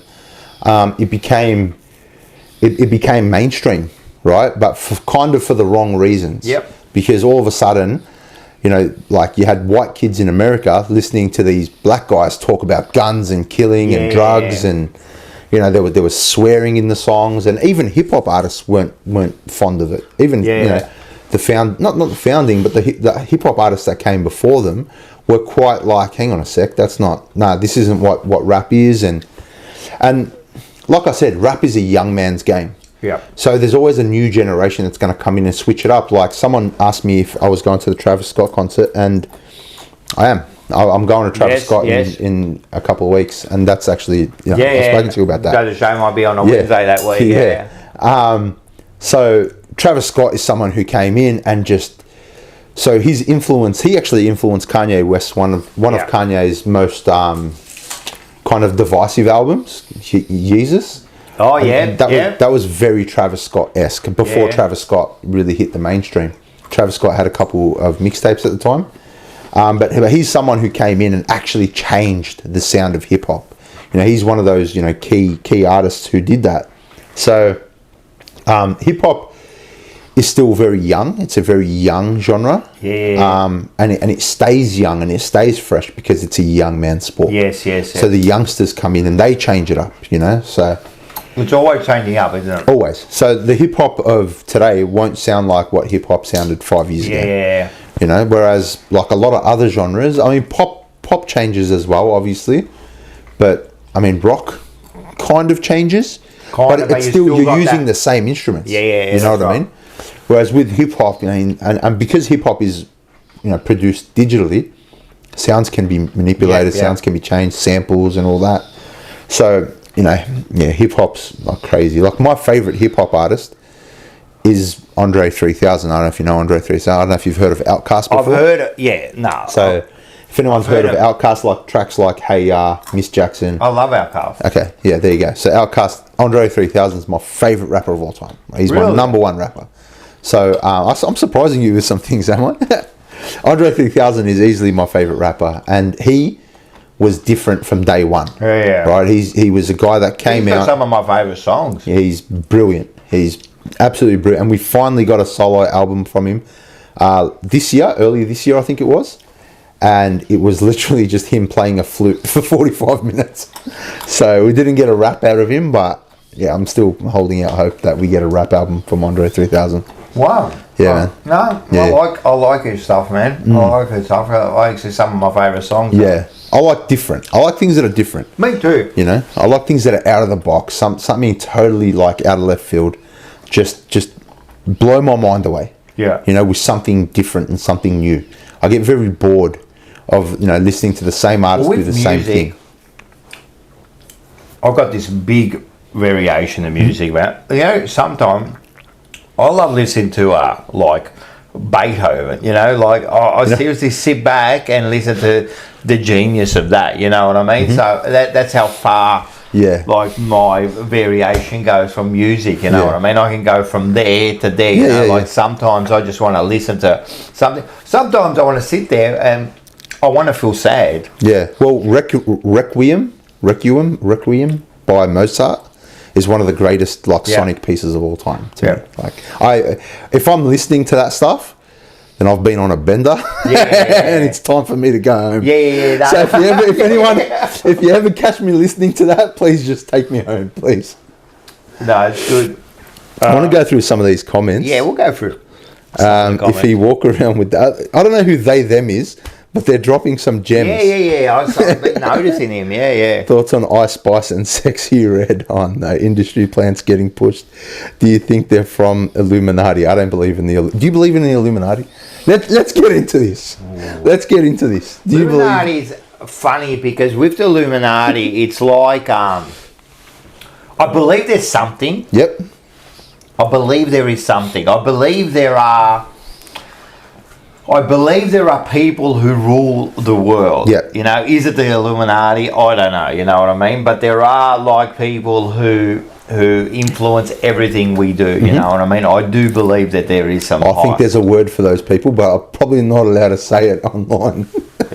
With everything happening in the Middle East, I'm not allowed to say it. All right. Yeah. All right. Fair enough. Fair enough. So I'll stay away from that one. It's funny because Illuminati kind of like, speaking about hip hop, Illuminati plays like that topic is a really big deal in hip hop because you've got artists like Jay-Z who influence hip hop so much, and not musically but kind of the industry, and there are rumors that, you know, he's part of it, and I'm not a fan of Jay-Z at all, but and I actually think, like, you know, I have my own theories on Jay-Z and all that. But the topic of the Illuminati is massive in hip hop, you know. So yeah, it's a funny one. And to answer the question, I don't like Sexy Red. No, I don't like Ice Spice. So I don't need. Do you even know them? No. They're a couple of just female rappers who just twerk on stage for. No, and this is the thing with music these days. Like, I don't mind. And you know, another thing I was going to say before about the albums and that, which we don't do. I don't think many people listen to a whole album anymore. You know it's a lost art. It's a lost. So I used to sit there and listen to like a Pink Floyd from start to finish. Yep. It was a story. Yeah. Especially The Wall. Great album. It's unreal. Yeah. It's unreal. And if you listen to and if you watch the movie. Is that your favourite Pink Floyd album? Nah. What's your favourite? Nah, probably Wish You Were Here was probably one of my favourites. Also, Dark Side. Dark Side of the Moon is good, but also one of the ones in the 90s. What was it called? Oh, now I've gone blank. Or one that's got Is it the one with the two stones? Yeah. Oh, I forgot what it's called. That one there. What's it called? I'll look it up. Learning to Fly. It's got the song Learning to Fly in there. You know, Learning to Fly? I'm trying to think of the album. Yeah. So that's probably one. The Division Bell. The Division Bell is one of probably my favourite. Great album. Underrated album. Yeah. Very underrated album. Yeah. I'm a believer. I'm a believer that the music industry picks and chooses what's popular. Right? I'm a big believer in that. So they push what's played on the radio. They push all that, right? And they've kind of dumbed down music to dumb down the listener, right? And is it because the listeners dumbed down, or is it because the music has dumbed them down when it comes to, you know, I think it has to be a bit of both. Yeah. So I think they do it, and then we follow, and then we become a dumber society. You know what I mean? And so then, but I think it always starts from the top. Yeah. Yeah, everything does. They influence where we go. Well, that's Freemasons. We've got the blue eyes there saying Freemasons, you know. Shout out my Freemason brothers. Yeah. So I honestly think apps like, you know, Apple Music, Spotify, and all that, they've all kind of played this weird part. I think I'm going to have a bit more of this truth serum. Yeah, I'm good sipping. I've got to drive after you, so I'm good sipping on this. I'll call it the truth serum. Tell you what, Henny can get that out of you, mate. Yeah, well, anything is possible, as they say. I honestly think we're just, with apps like Spotify and Apple Music, you know, we've got so much content just at our thumbs, you know, and it's like, all right, if I don't like what I'm hearing in 10 seconds, and I'm guilty of this too, if you don't catch me in the first 10, 15 seconds of a track. Yep. But is that movies too? Yeah. It's almost movies too. Yeah. Like I sometimes I'll watch a movie and I'll not 10 or 15 seconds. I'll maybe have to give a little bit longer, you know. But I'll look at it for 5 minutes and I go, I'm bored. Yeah. Yeah. It's very easy. We've got so many options. We've got so many, like, there's just so much content. It is, and that's the problem with movies, music, entertainment. There's everything. So much content. Get on your mat, Cleo. On your mat. Go on your mat. Yeah, there's just so much content, and I'm just like, if it doesn't get my attention, I'm bored, and I'm just like, I don't want to hear this. I don't want to hear it. You know, so unless I actually love the artist, I won't give an album a chance unless it catches my attention pretty quickly, or I'll do the old skim through, and I hate doing a skim through. Because it's also, you're doing a disservice to the artist as well. 100%. Like, this artist has probably spent 2-3 years on this one album, and then this dickhead from Glenroy just rocks up and says, this is garbage, after skimming through the album. It's not fair on the artist, you know? So no, I agree. Yeah, but it's very personal with music, and also movies, I suppose. Also movies and things. So we'll go through a few more of these. We've been kind of neglecting the chat, the comments. Yeah. And is there anything that anyone wants to like hear or talk about? So Enzo, this show is fucking awesome. Of course, we knew that. No, thanks, man. We appreciate that. We've got some Pink Floyd fans in here. Yeah, well, Pink Floyd is a big thing. I can't talk, man. Look, I started listening to Pink Floyd when I was 15. Yeah. Right, from a mate, Paul Knights. Mate, this Aussie mate I met, and we become best mates, man. And he introduced me to a lot of stuff, like not just music, right? He introduced me to a lot of stuff, and I got into the Pink Floyd, you know, and as I said, it changed my life, you know. Pink Floyd, like I love everything they've ever done, you know. Yeah. Ever done. And I'm talking about their earlier ones where we were talking about this. There's an album where one of the songs is them having breakfast. Yeah. Like you just hear all the noises of the breakfast, you know. Like it was a real weird. I can't remember the name of the album, but it was so ahead of its time. Yeah, it was really. And that was the first one where their albums, right? Their concerts. They started to bring in the visual part of it. Oh, wow. Yeah, so that was the first one to bring in lasers and that, because they were in that era in the 60s and that, where they had those underground kind of like clubs that people used to go to and that. Yeah. And they come along and they had like a visual part of it, you know what I mean? So they were one of the first ones. Man, Pink Floyd are just an amazing band, you know what I mean? Absolutely. What they went through, you know, very political too, if you look at it. It's very political. Now, is it Roger Waters? Yeah. Who's just like heavy into politics, Well, they don't talk with Gilmore, but he sued them because of using because he's claimed like the music, so he's sued. So there's certain, you'll see that Roger Waters come out only 3 or 4 years ago, and I'm still not in go. But So he's got rights to the music and that. So there's this big thing that happened between them, you know what I mean? Yeah. Roger Waters is very political now. He's always been very political, you know what I mean? That's interesting, yeah. Yeah. But I've noticed he's been popping up on a few shows. Yeah. He loves talking about all that. So that's what they do when they get older by the looks of it, yeah. Hey, if you got a voice, we don't have to agree, but if you've got a voice... Yeah, no, 100%. Use it. Yeah, absolutely. So tell me, let's move on to something else. Talk to me. How's work? I'll tell you what, work is tell everyone what you do. So I've got a bottle shop in Pascoe Vale. I sell booze.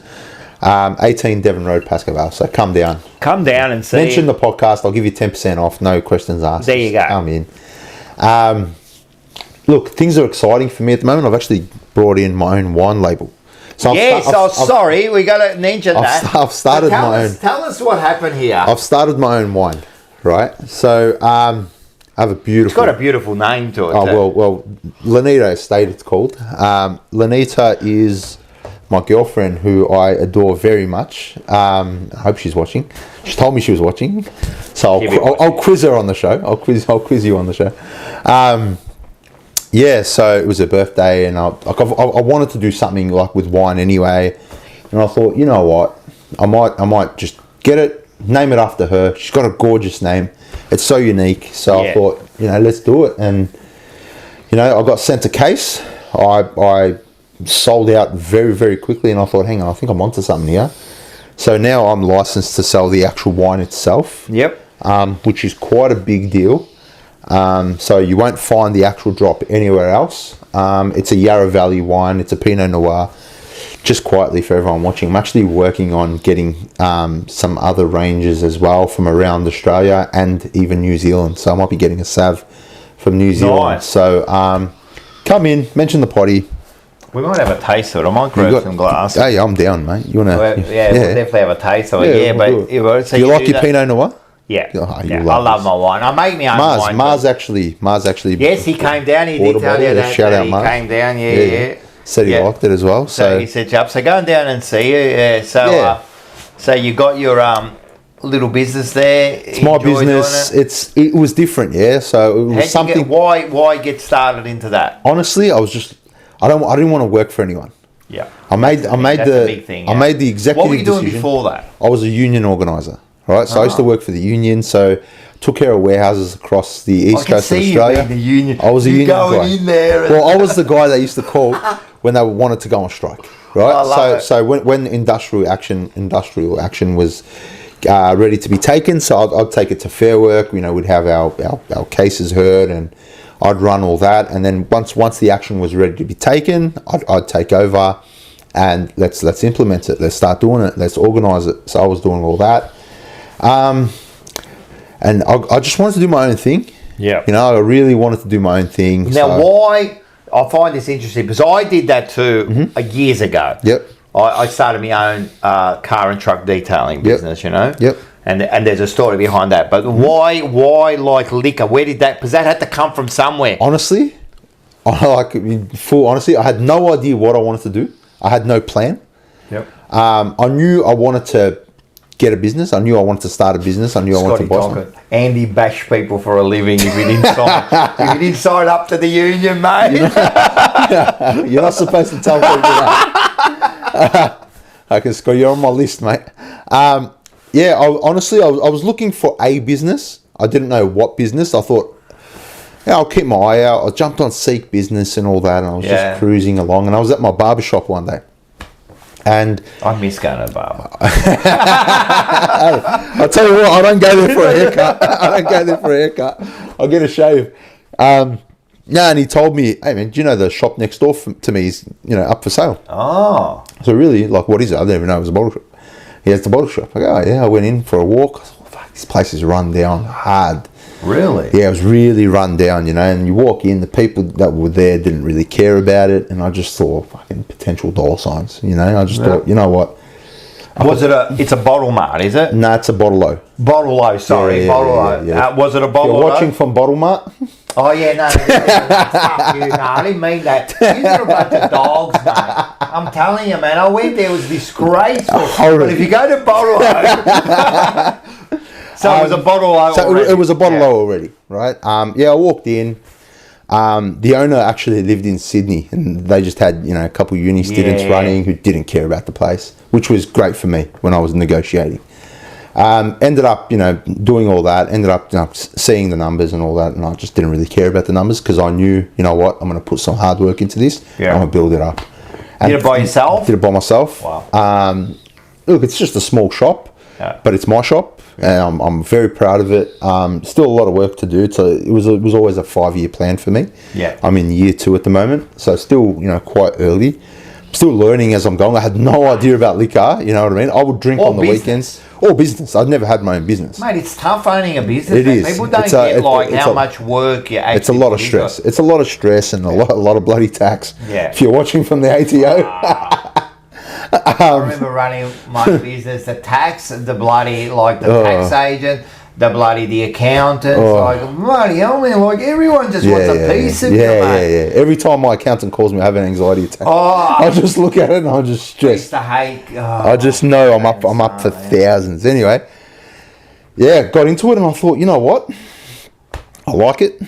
Let's do it. And thankfully things are working pretty well. Now I don't want to know how much you paid for it, but was the amount was it a lot? It's a lot. For you, when you first look at it, you're going far out. Look, it's. I don't want to know.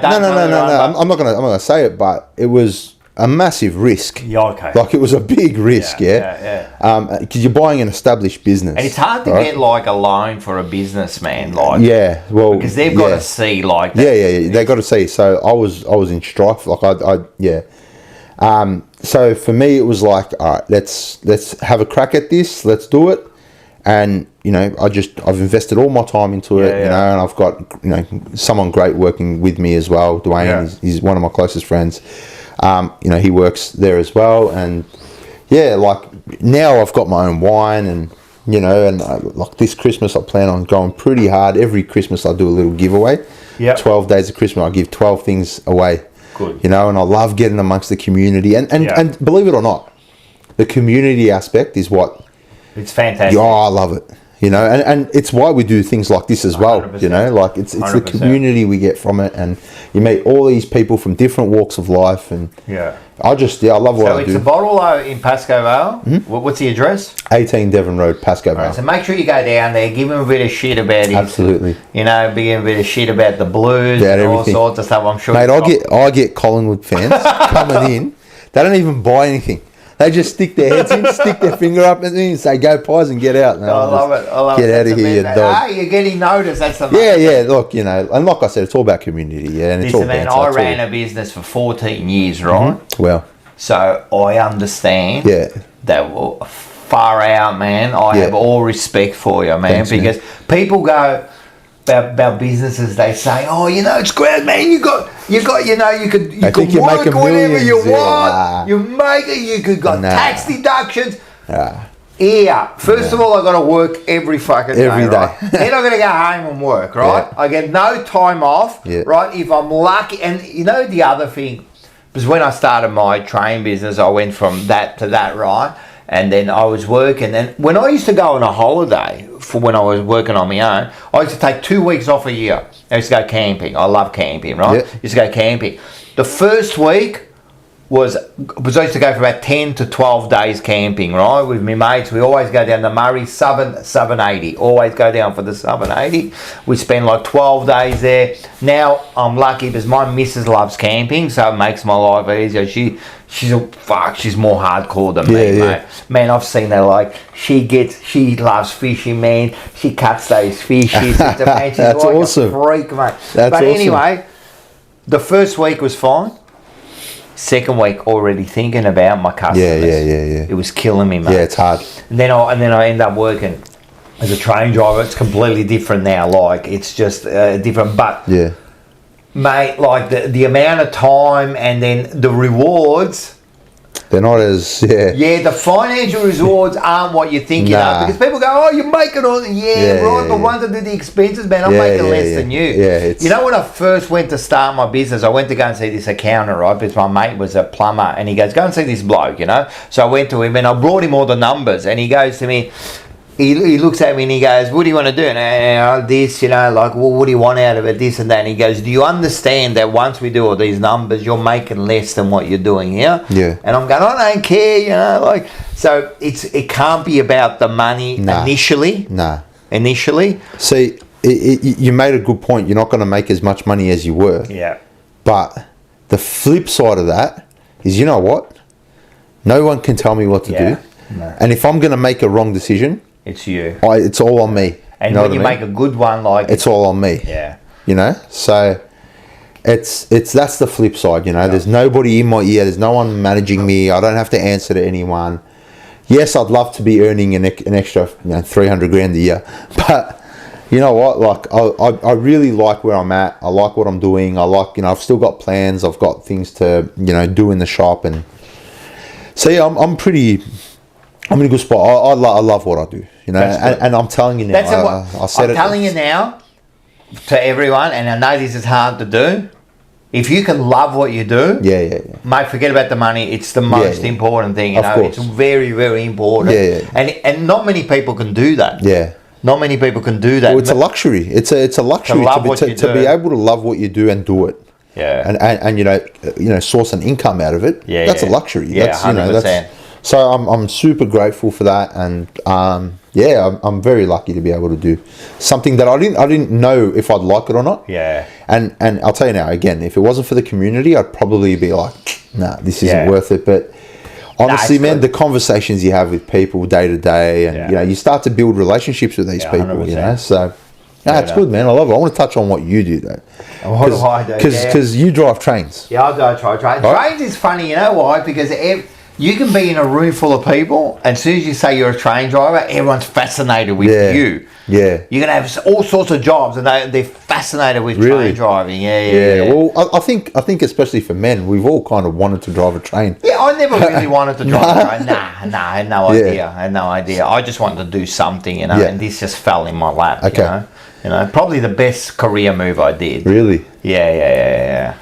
I'll ask you a question. All right. You probably already know where it's going to go. I don't know if are we allowed to ask this on YouTube. I don't know. Mate, this is the Unfiltered. This is the Unfiltered. We are Unfiltered. We can talk about whatever we want. Now, you've probably seen some horrific things in your time, I'm assuming. Talking about, let's get straight to the point here, because when people know I'm a train driver, they'll ask two things. Yeah. These are the two things they ask me.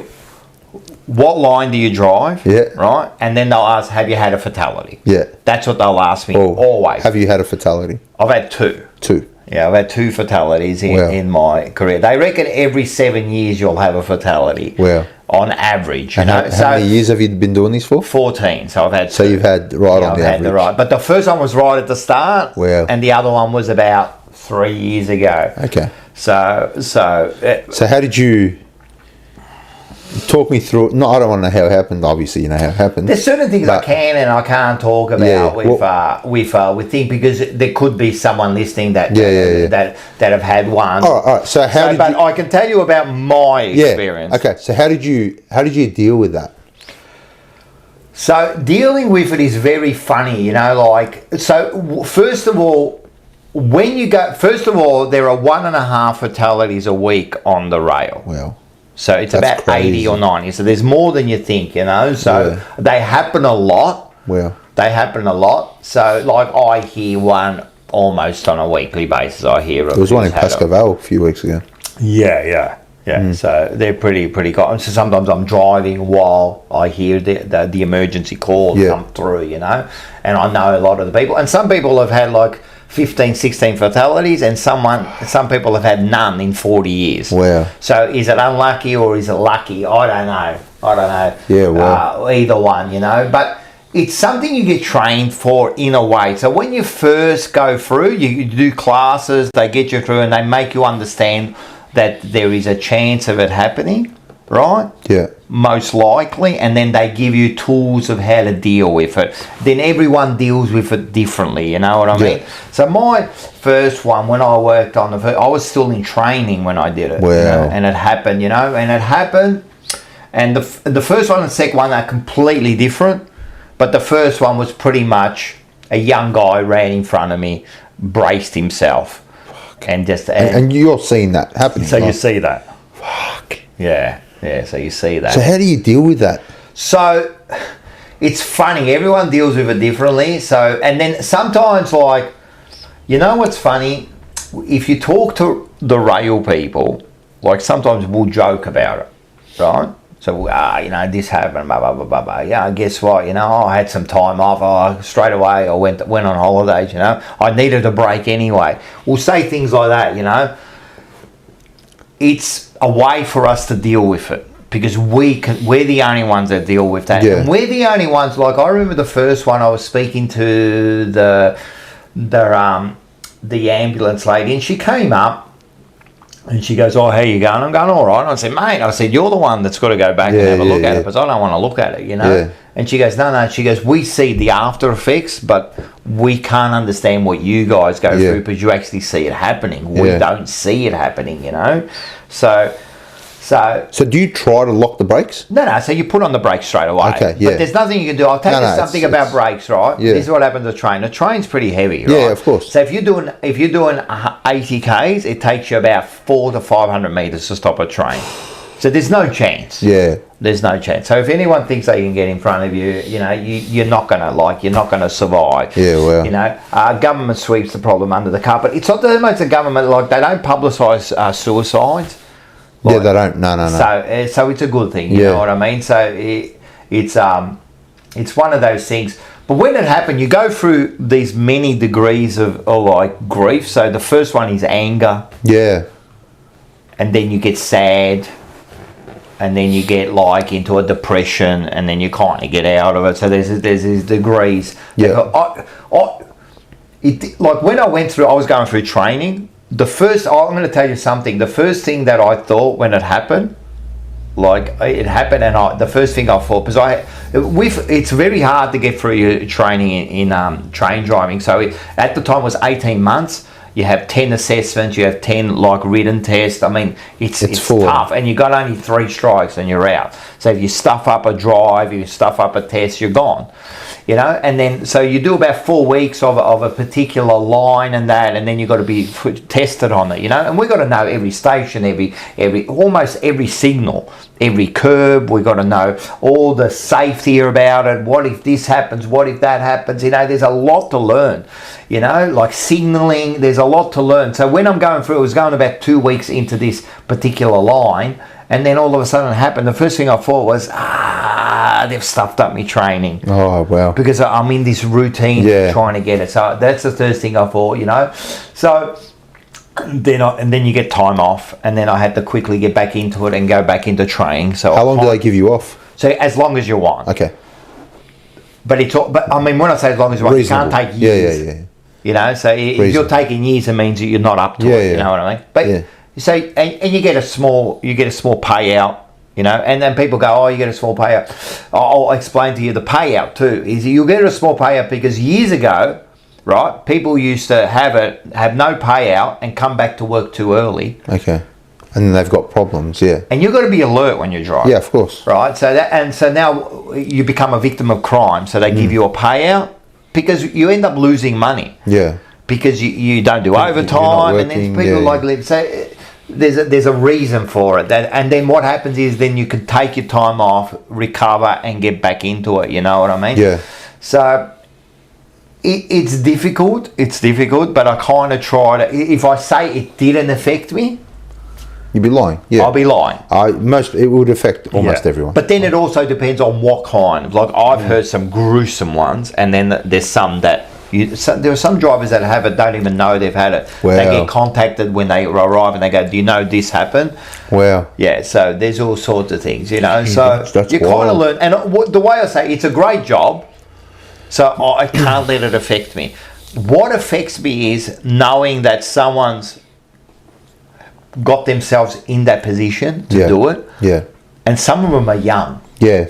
So that's what gets me.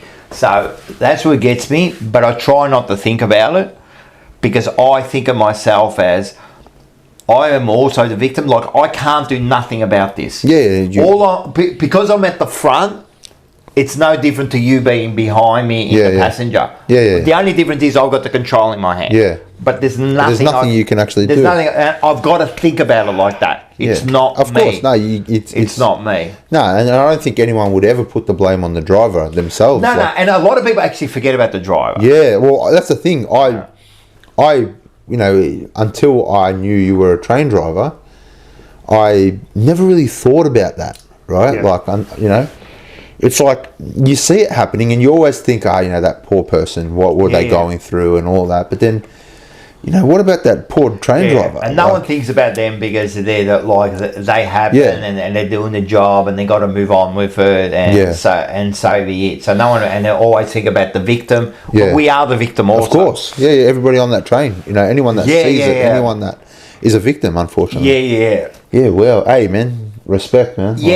So, but I deal with it. Like, I think I'm a little bit hardcore too. So I can push that stuff aside and move on with my life. Hey, nobody's that hardcore. You know what I mean? Where they, I know. But you've got to be. I'll get you. A little bit. I'll get you. I've got a life to lead. Yeah. I've got a life to lead. I can't let them affect me. You know what I mean? So, and then I also think, like, to get to that moment where you say, I've had enough. Yeah. That's more affects me than the actual incident, because I'm thinking, what gets a person to that stage where you say, you know what? I'm done. Yeah. You know what I mean? You know what I mean? And then you can have everything you want in life. I always think of Robin Williams. Yeah. Right? The biggest clown in the world, right? He had everything, and he said, I've had enough. Yeah. Well, it goes back to what you said, if you're unhappy without money, you're going to be unhappy with it. Yeah. Like, money's not the solution. No, it's not. Like it really there's a lot isn't. of things into it. And then there's a lot of also psychological and the way your chemicals work in your brain. I don't know what's going on. Yeah. And because, look, this is maybe not a time to talk about it, but Unfiltered, mate. It is unfiltered, but there was a time in my life about 15 years ago that I was in a full depression. So I wouldn't go to work. I was sleeping a lot, and I was diagnosed with, like, they had to give me like tablets, which I only took one and then refused, and then thought, I have to get out of this myself. So I understand, right? I can understand how you get to that point, because I'll tell you one thing. I did not want to wake up, because when I was sleeping was the only time I had peace. Yeah. So can you imagine every day being in that situation? You can't. So imagine you were in that situation every day. Your most peaceful time is sleeping, and you didn't want to, and that's why you sleep a lot. Yeah. Because that's the only time you got peace, Yeah. So then I kind of can relate to it and think, if that continues on, then you don't get help. Yeah. Eventually, you'll just. I can't deal with this anymore. Yeah. Every day is pain, mate. Every day is pain. And like, this isn't a place that we're trying to solve things. This isn't what we're doing here. But. And if anyone's got that, there are places you can go to get help, But to be in that situation and then having no one to help, I can understand. And then your only means is to say, you know what? And then a lot of these people I hear that, not that I hear, but, like I've kind of like researched it and that, and see what they say, they're selfish for doing it. But in actual fact, it's the opposite. Because what they're doing is releasing a burden. Yes, on other people. They think they're the burden. Yeah. And it's better I disappear. Yeah. Right? So then when you think like that, you go, man, I'm just a burden, but not knowing that you're actually like hurting the people that are there, and they would want to help you, but they're not feeling like that. So that's what gets me about when it happened and what happened, so that's what gets me about it, so it's really a thing. But I dealt with two of them, you know what I mean? So well, I think it's like on what you said, especially for men. Like men we don't talk about shit, man. No, we don't. I still don't. Yeah, like we don't. And this might be the only place that I ever leave. Well, it's funny, right? Like, you know, you were saying, you know, the things you were feeling, and I've gone through kind of similar as well. Where, you know, got to the point where I was prescribed a few things, and I went through all that, and I just didn't talk to anyone about it. Yeah, you don't. Do you know what I mean? Like, it was just, we just carry on. Well, are you brought up, like, especially me? So how old are you? 36. So you're 36, I'm 54, so we're a different generation. Yeah. So, and the further back it goes, I feel the generations, the more hardcore you Absolutely. are. You don't talk about this shit. No. What are you fucking crying for? Yeah, exactly. Shut up. Yeah. And that's how my dad was. Yeah.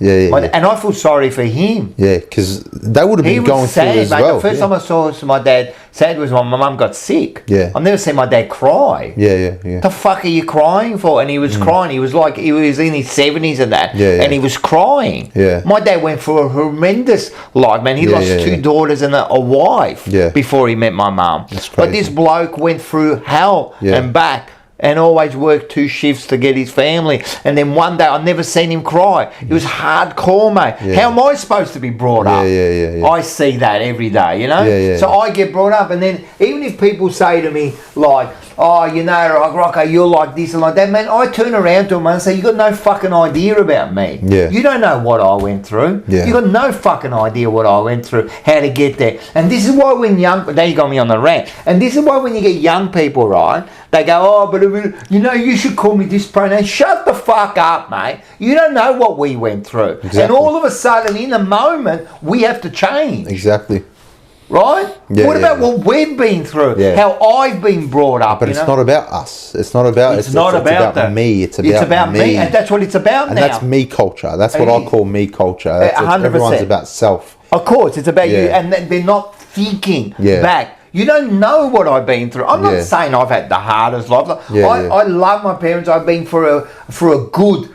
Like, it was good. Yeah. It was good, but it was hard, man. Yeah. It was tough, man. I was brought up in an era, man. You don't show pain. Yeah. You don't show pain, mate. You just go, man, you're the man. Yeah. Do what you got to do. Now you get these women, shut up. Mate, that's the way I've been brought up, and there's nothing wrong with that, mate. Yeah. There's certain aspects that are really, really good about this stuff, you know. But So can I ask you a personal question? of course. So you mentioned your dad was real hard, real strict, all that. As a father, I'm not a father. As a father, have you taken everything your dad taught you? Have you selected? Oh, this didn't really work with me. Like I know how this makes me feel. Yep. So are you softer on your kids? Yes. Yeah. 100%. Yeah. So my dad used to beat me, but he'd hit me. Of course. Yeah. I used to call him all the time. But not only hit me, like he used to throw bricks at me. Yeah, well. Like whatever. Yeah. Whatever. If he couldn't get to you, he'd make sure he hurt you. Yeah. Right? But you know what I think about? Like my dad said that his grandfather once shot him. Fuck. Right? Yeah. So imagine what he went through. Yeah. So, and he actually got better. Yeah. Like when I think of my dad, I go, mate, you really, mate, he went for a war. Yeah. Right? This bloke fucking left school. He reckons he went to grade 1, and then he went to grade 1, and then the next year he went to grade 2, and they said, no, you failed grade 1. You got to go back to grade 1. And he said, fuck that, and he left and he went to work. Yeah. I believe it. Yeah. And that's it. That was his life. You know. So then he got a lot better. So my dad never said, I love you or happy birthday to me. Never. Yeah. He used to have a birthday. He used to come over and he used to look at me and laugh. Kind of used to go, and then walk away. That was his way of saying happy birthday to me. Yeah. So he did really well. So I think that each generation you have to get better. So I learned from him, and and naturally and only my kids can answer this. Yeah. But you know, I think like I never hit him. Yeah. I never hit him. You know what I mean? Yeah. And I try to. And as I got older, I try to talk to my kids. I try to explain to them, and I tried to be there. I tried to be for them. More than my dad. My dad, all he knew was work. Man. Yeah. You know what I mean? That's all he knew. I don't blame him, man. I actually respect him. You know, I miss him every day of my life. I watch my dad take his last breath. Yeah, so do I. I watch my mum take my last breath. Both of them. Yeah. You know? Hey, I know it's a sad moment, but it's also a gift. Is it? You know, yeah, it's a gift. It's something that stays with you. It's something that stays with you. But hey, what an honor it is to be there for anyone's last breath. It is. It is. Yeah, it's like that. I've seen 4 people Yeah. take their last breath. My parents, my favourite uncle. Yeah. And my father-in-law, which I love dearly, you know, and now, like, I'm divorced to my wife, and we still get along very good. But I saw him take his last breath too, which I love very dearly. Yeah, so I think it's a gift.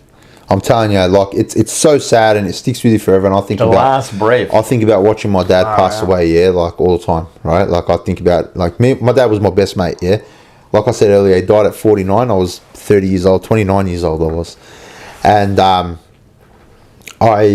grew up, my dad was hard, yeah. My dad was fresh out of the army, fresh out of war in Lebanon. Wow. So it was hard early days, I think, and my dad softened as we and got they older. do, and as you get older, you soften, you know what I mean? So like, man, when I was younger, I was a bad kid, but like, I was a pretty bad kid, so I used to cop a hiding. I was too. You know, just quickly, I was the type that I'd take the hiding. Yeah, same. And do whatever I do, knowing you're going to cop a hiding. Yeah, I was the same. I'll just do it knowing, right? And just like growing up, I used to think, fuck, this bloke, man, like he was just so hard on me growing up, you know? And then when I got a bit older and I realised, hang on a sec, this bloke's living life for the first time too. He's learning. He can only act on the life he's lived. Right, on his experiences, right? Of course, man. He did the best he could. Exactly right. And like my dad, like we were never rich growing up. We were never like, you know, we always, you know, we did it hard growing up. So like, you know, we grew up family being everything. Yes. You know, family being one thing. Fucking everything. Yeah. And my Uncle Sam, shout out Uncle Sam in the chat. Is he out there? Yeah, my Uncle Sam was in. I hope he's still there. Right? I hope he's still listening. So I grew up in Melbourne, obviously, and my dad had no family here. My dad's family was either in Lebanon and in Sydney. And all we had here was my mum's family, right? Yeah. And so I think being around them softened my dad up a bit. And, you know, like he didn't have to put on this front. Yes. Didn't have to put on this hard ass, you know, like army guy anymore. He didn't have to be that anymore. You know, he didn't have to be that. And when my dad started to get sick, we had so many conversations, and like he'd always give me the conversation of, you know, when I'm gone, I'm not going to be here forever. Yeah. And when you're young, you don't want to hear that. I'm 20. I was probably 21 when my dad first got sick, right? And he's giving me this speech, and I'm like, fuck, Dad, I don't want to hear it. You know, you're going to be around forever. Don't worry about it. You know, and I was so harsh on my dad, like, because I thought this bloke he's such a hard ass. You know what I mean? Like, he was just so hard on us. When he got sick, or no, just before that, right? Yeah. And then once he got sick, I think it softened him up a bit. Yeah. And you know, like we were so blessed to have him around for, you know, still almost 30 years, like of my life. You know, like he was still around. So like I'll take that forever. But I don't want to say I resented him, but like growing up, I was like, this bloke must hate me, man. No. Do you know what I mean? He just belts me. I understand, man. But, I understand. Yeah, but looking back, mate, this bloke worked his ass off 6 days a week. Yeah. You know what I mean? And then he only had one day to discipline us because he was working morning and night, right? And so when he disciplined, that's the only way he knew how exactly to discipline. Right. So this is something that I had to actually like learn when I got a bit older. Yeah. Right. And it was probably a bit too late by the time I worked out that, you know, he actually did it because that's all he knew. I didn't know how to comprehend. No, you don't. How do you? Exactly, because I was still learning, you know. So I think for everyone watching, if you've got a tough relationship with a parent or whatever, just remember it's their first time having a crack at this shit too. You know, we're all just having a crack. That's all we're trying to do. We're all just trying to do our best. Yeah. So yeah, I got to have that peace with my dad. I got to, you know, tell him. That's good. You know what I mean? So like, it's good that I'll tell you what. I'll give you one bit of advice to everyone. Yeah. When I die and I'm on my deathbed, what I want, if you ask me what I want when I'm dying, I want no regrets. Yeah. That's all. Yeah. So if I can die and I've got no regrets, the last thing I want is to be in my bed and go, fuck, I got that regret. Why didn't I do that, you know? Yeah. So that's the only thing. And if you could, and if you actually like fixed up some of that. Yeah. Mate, I'm telling you, it means that because Yeah. once they're gone, you can't. That's exactly right. And you've lost both your parents. You were saying. Yeah. So like thankfully, mum's still around and fit. Yeah. Touch wood. Yeah. But like, it's. I think I've learnt that family is everything, and this is why when you ask me what the most important thing, and family is the most important. Yeah, because like even me as a brother, right? Just as a brother, having 3 younger sisters, my dad always taught me, you got to be the man. You got to be that. You got to be that. If look after it. You have to, and so like I remember having conversations with the eldest one, who's like a few years younger than me, when she first told me, hey, I'm seeing someone, right? Fucking Lebanese older big brother, fucking kicked in, I was ready to go, Yeah. And then in that moment, I thought, hang on a sec, she knows just how crazy I am. Yeah. Yet she still trusted me enough to come to me with this information, and she knew she was probably taking a risk. I might go off my rail. And I thought in that moment, I just grew up. In that moment, I grew up and I became responsibility. Exactly. I became a brother, but also a friend. Yeah. You know what I mean? Where we had that conversation and, things are great. And now I've got like an amazing relationship with my sisters, and I'm, I've got people in my life, older people who when I need advice, I go to. Like I don't have my dad anymore. So like, I can't just call him up and just ask him, Dad, I'm going through this, going through that, So like I've got people like my Uncle Sam, who if I'm going through something, mate, he's the first one I'll pick up the phone. So I've got to come Sam Mansour? Yeah, that's him. Yeah. Well, mate. So you need those people, man. Absolutely. Like, so like it's a blessing. Having family is such a blessing, right? So yeah, like it's all about understanding people. You're trying to understand people. Trying to understand, so that walk in someone's shoes. Empathy. 100%, man. Yeah. You've got to understand what they like. You sometimes, man, I'm a CUNT of a bloke at times. Trust me, man. I can be really, really big, but like I've tried to get better. Sometimes it's someone's, like they do something, and then I start to try to think, what's this person going through? Yeah. Like you got to really think that because like someone gets angry and what's he gone through to get to that stage, mate? Yeah. Like so, I try to become that person now, and the problem is, man, you have to get old to understand these things. I wish I knew when I was 20. I was 20, I was a prick of a bloke, like what you said, and I agree with a lot of those things, But back to your question, where who's this? We're getting a lot of new people, which I'm very like happy. I described myself with a heart. Yeah, I like that. Yeah, no, 100%. I like that. Man. Yeah. 100%, Hey, also shout out to Morris. Morris. Yeah. His old man passed away recently. So yeah, shout out, condolences to the family. Mate. That's Morris what we're here for. Going through a rough time. So yeah. Well, thinking of you, mate. We understand. We do. Losing a There's nothing like it, man. So my condolences, Morris, and I'm sure. Man. You got another thing. When someone loses someone, don't be scared to ring them up. Nah. Don't be scared, because I used to think, like, when I was young, like, when someone died, you were too embarrassed to, like, say... It's weird, because you don't know what to say. Yeah. But you know what? The way I look at things now, I like this. What would I want said to me? Yeah. So if you come up to me and go, mate, I feel real bad, mate, you want to talk?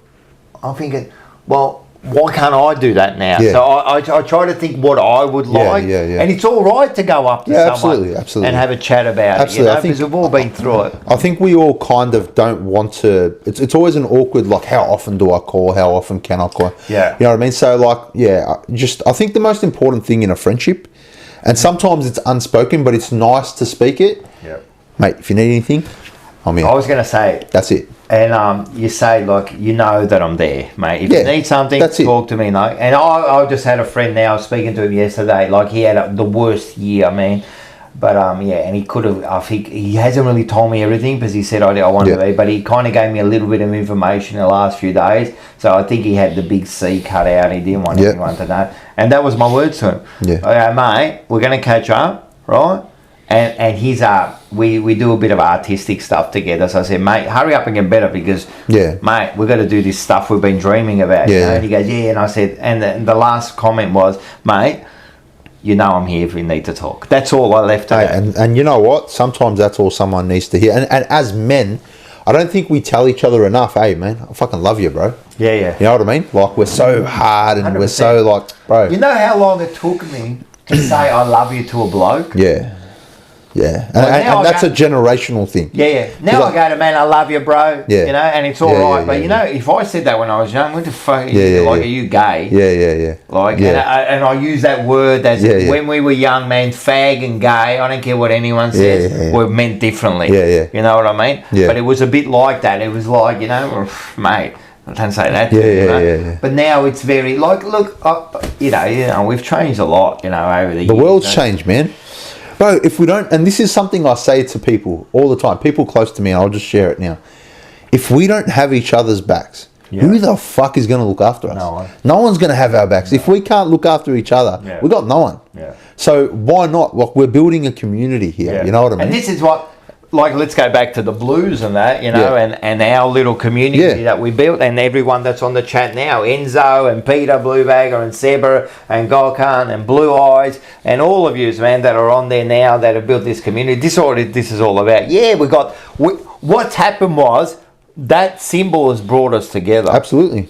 You know, and we've got friends for life now. Yeah. Do you know what I mean? Like, but it's about a bigger thing too now. Yeah, of course. You know what I mean? So that's one thing that's brought us together. That's the reason we came together. But, you know, and this is what this show's about. This is what this show. Hey, we got a bit deep. I don't think this was part of the plan. No, that's all right. But I love it. Hey, I love it. This is what we're here for. We need to talk, man. Like, you know, another thing, people love telling stories, and there's stories, you know. We had, like, Seba's been on, which everyone knows Seba is Mars's family, Mars's brother, you know, and he said he'd love to come on. He was talking about how he watched his granddad take his last breath and that, and we'll definitely get him on too to talk about some stories and that. He's live to join for a show one day. Man, I'm telling you, of course, we love Seba, we know that, and I love Mars, and now, you know, like, Mars goes out with my daughter now. Yeah, so that's crazy. It's gone into another... That's crazy. That's family. well, that's... Hey, he's a champion. He's a champion bloke. He's a champion. Of course he's a champion bloke. That's why I'm still with him. Yeah. So, the thing about this, right, imagine how I felt. Yeah. When I first heard it. Yeah. How did you feel? Well, you want to go into that? Let's get into it. How did you feel? How did you find out? They told you? Yeah. That's good. Yeah. So they did tell me. So they'd been like, probably it's his story to tell, but they'd been kind of like chatting for a while. They hadn't gone out. Yeah. They hadn't gone out. So they did the right thing. Seba reckons he loves Mars. He couldn't ask for a better brother. Well, you could have had me. I would have been a better brother. But anyway. No, but so then my daughter actually, Taylor, she came up and she said, Dad, I'm coming over because, you know, like I live with my girlfriend now. So she goes, I'm coming over. I've got to talk to you about something. I'm thinking, she needs money or fucking whatever. And then she goes, and I had no idea. Yeah. Like zero idea. Yeah. And she told me, and she goes, listen, you know, like he's asked me, and I was taken back straight away. Because I had no idea. Yeah. Like zero. Yeah. And then she goes, and she actually said to me, listen, if you're not happy with it, I won't do it. I won't go out with him. Like, and I thought, how could I do that? Yeah. Like, I can't stop someone, you know what I mean? Like, you know, and then they did it, and then Mars spoke to me like a couple of days later. It was after one of these shows, you know, like he come up, and then once everyone left, he spoke to me about it, you know. And look, at the end of the day, this is the way I look at it with Mars, is like this. I thought he was a great bloke before that. Yeah. Right? But that's why we did the show and that. He's very unique, he's different and that, but we get along, you know what I mean? And it's become like, even though he's the next 2 generations before me, you know, like we get along like pretty good mates, you know. So then when Taylor was, they wanted to go out and that, and I thought, well, why not? You know, like, he's a great bloke. Like, I know he's going to be great for the thing, and he's been great for Taylor and that. Yeah, so good. That's awesome. It was a bit. Of course, it's going to be a bit taken back. Yeah, good. It's a bit weird, like at the start, but now it's pretty natural, So good. So. All the best to him, man. That's what you want. That's a great bloke for your daughter. That's how's the chat looking? Yeah, no, they're good. They're glad that this is AIR. They're glad you came up with a spin-off show to JP. At least we can continue. Yeah, that's it, man. So this is about just getting together and talking about some different things, Seb has been giving love to Mars. Take it easy, brother, man. Far out, man. He loves him that much. Take it easy, mate. Is he not a clone of Mars or what? He is. It's awesome. Mars, it's awesome. Man. So yeah. What's it? Mate, I just had a look at the time. It's been 2 hours. Oh, shit. Should we get stuck into the main event? You want to do that? Might as well. We might as well do that because we could go on for hours. Oh. So for everyone watching, Rocco has... Do you want to get it and I'll explain? You explain. I'll explain. So, Rocco's got something different, something weird for me to taste. Quickly date them. Yes, Mars from the Jumper Punch is dating my daughter Taylor now. Nice. Yes. So I've got a weak stomach, right? So I'm actually quite scared about this. So you guys might be in for a spew fest. But apparently Rocco's got something for me to try, and this will probably be a weekly or a bi-weekly thing where I try something random.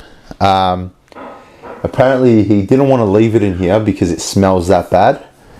It's some fruit of some kind. I have no idea. So let's hope. I'm quite scared. Shit, I just dropped my phone. Oh. How we looking, Rocco? Yes, I think it's that one. Gokhan? Durian. Is that what it's called? The durian. The durian. Oh no. This is the one. You know what? Just lift that laptop off so we can just pick it up, and we'll put this one here. And maybe, we can put that down there. That looks interesting. Now, some spikes and. Now, first of all, this is a durian. So this is an Asian delicacy, right? And they love it. So what we're going to do is, now, nature made this, right?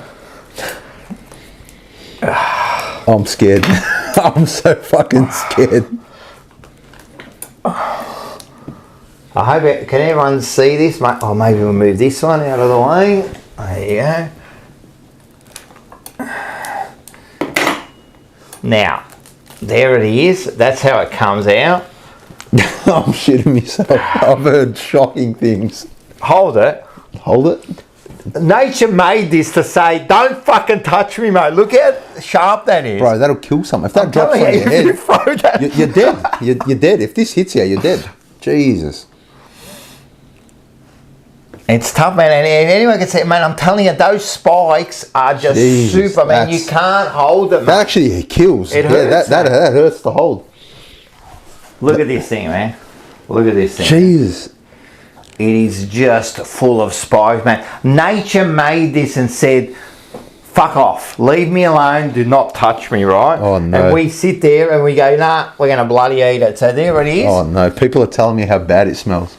Well, let's open it up. So what you can do is we can just break it open like that? We can just pop it open. And there's the first one. And as you can see, it actually hurts.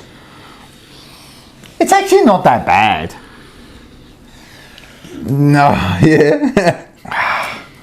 So you can see like there's 4 pieces in there. I think there's about 4 or 6 pieces in there. Oh shit. Oh shit. So how do I eat it? So we can just grab it, right? Yeah. Right, and we can just so there's a bone, a big bone in there. Bone in it. Yeah. So what you got to do, right, is pretty much just grab it and just kind of eat around it.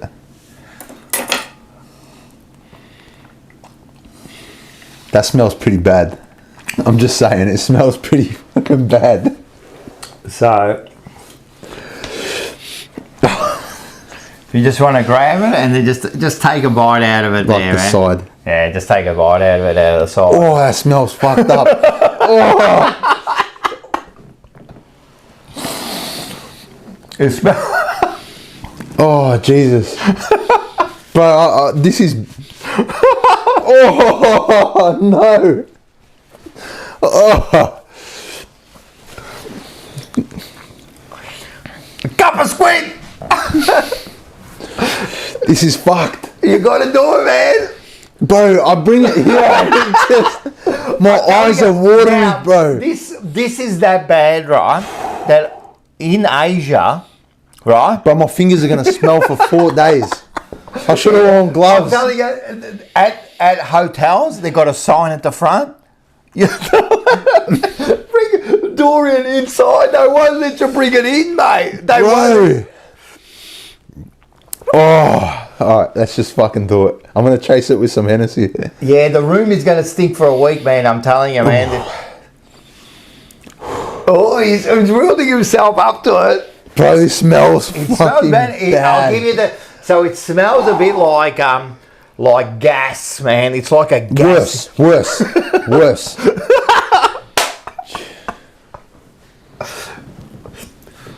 Mate, and the Asian.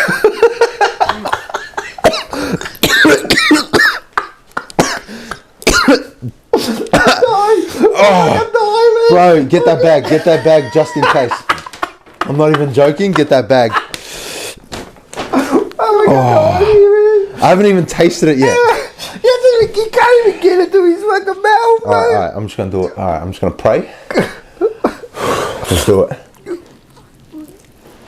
The smell, bro. The fucking smell. It's got like a weird texture. Bro, it tastes weird.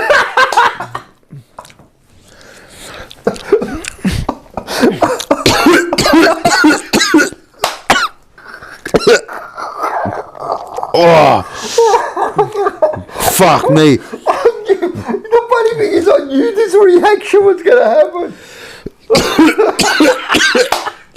And they love it. My missus, she dies for this fucking shit. Oh, bro, that smell. The taste isn't Your bad. eyes are watering. The taste isn't No, the bad. taste isn't that bad, mate. But bro, I can smell it. It smells like vomit and gas put together, doesn't it? Do I have to keep eating it? No, you've done your bite. You've done your bite. You've done your bite. Mate, your eyes are watering. That smell is unlike. And you know what? This one.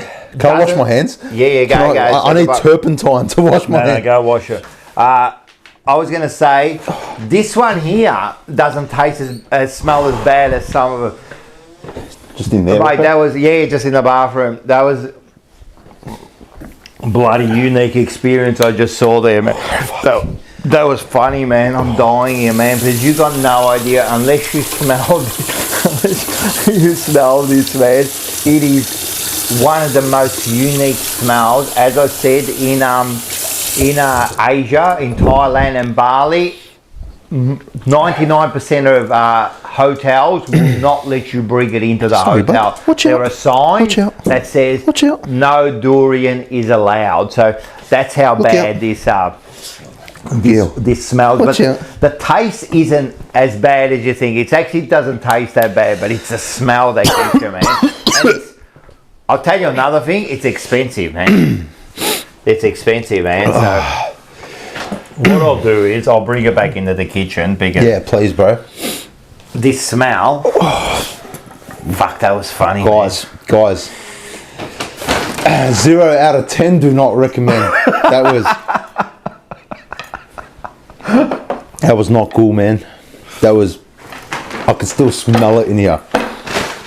It just was not. That's not good. This is being clipped and sent to Mars. Oh no. Far. Oh Sit down, no. girl. Sit down over there. Sit down if you're going to stay in here. Sit down. Drop. That was not fun. Fuck, fuck, that was worth it, man. I'm glad you enjoyed it. Far out. Do you know what it was? It's like it's okay when it's like there. But when you bring it here, I'm telling you, the smell is like unique, man. There's no other like it. As I said, there's a gassy smell about it, and there's this. I'm never going to be the same. No. As far as you know, like you can get other foods that I can give you that don't smell like you're just off because of what they are. Yeah. But they actually don't taste. But this one, how it actually gets you. Like I look at like evolution and the way things look, and I think like the first people that ate it. Like, what are you doing? Like, why are you even going near this thing? Like, and then not just that, but they ate it knowing how it smelt. Oh. They still thought it was a good idea to eat it. Lucky they did, because it tastes okay. I'm telling you, the taste isn't that bad. And you know my missus, she loves it. And I'm telling you now, you know that one there, now it's a little bit off season, but at its peak, the good ones are worth about $80-90 for one of them. So they're not cheap to eat, you know, like have some scotch, man. Oh, I did. That's not good, man. Carlton, Andy tasting Carlton season, Peter V. Yeah. That is Carlton season. That is Carlton season. There, you smell it. And it's like we got Seba.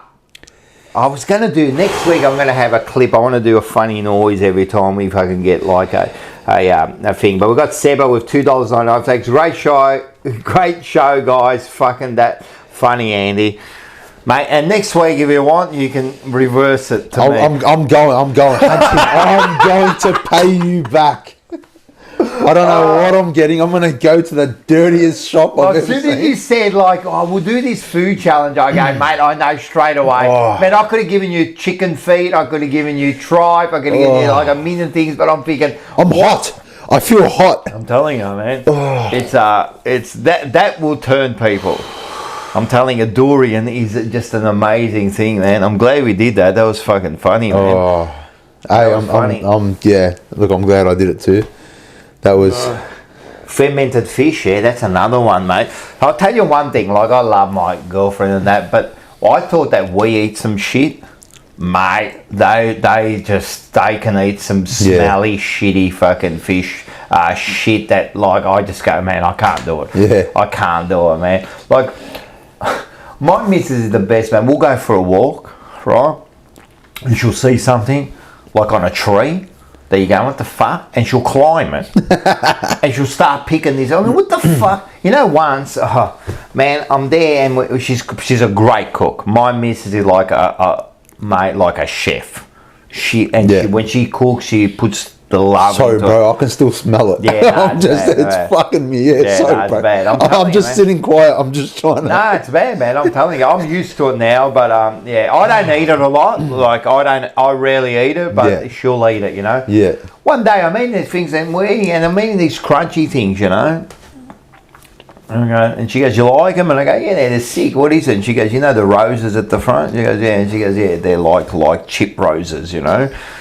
I go, what do you mean? And she goes, yeah, the white roses at the front. Yeah. And she goes, yeah, I'll make chips out of them, you know. Like, really? Yeah, and they're sick. That's amazing. Like, who would think? Who would think? Yeah, that's amazing. Yeah, so we got Troy, quality show, guys, loving every minute.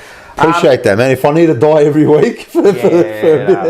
Next week it'll be me. Man. We can go through that, man. I'm glad you enjoyed it, man. I think it's been a great, man. I didn't think, like I was saying that, people going, how long? And I'm going, I'll probably go for like an hour and a half, man. Yeah. It's been over. It's nearly 2.5, yeah. It's nearly 2.5 hours, man, and we can just keep talking about shit, man, but I don't know, I suppose we've got to Got to wrap it up, I think. I think we've got to wrap it up. Yeah. I think it's been good. As I said, we can talk about, this is a show, this is the Seinfeld show, the show about nothing. The show about nothing. But about everything.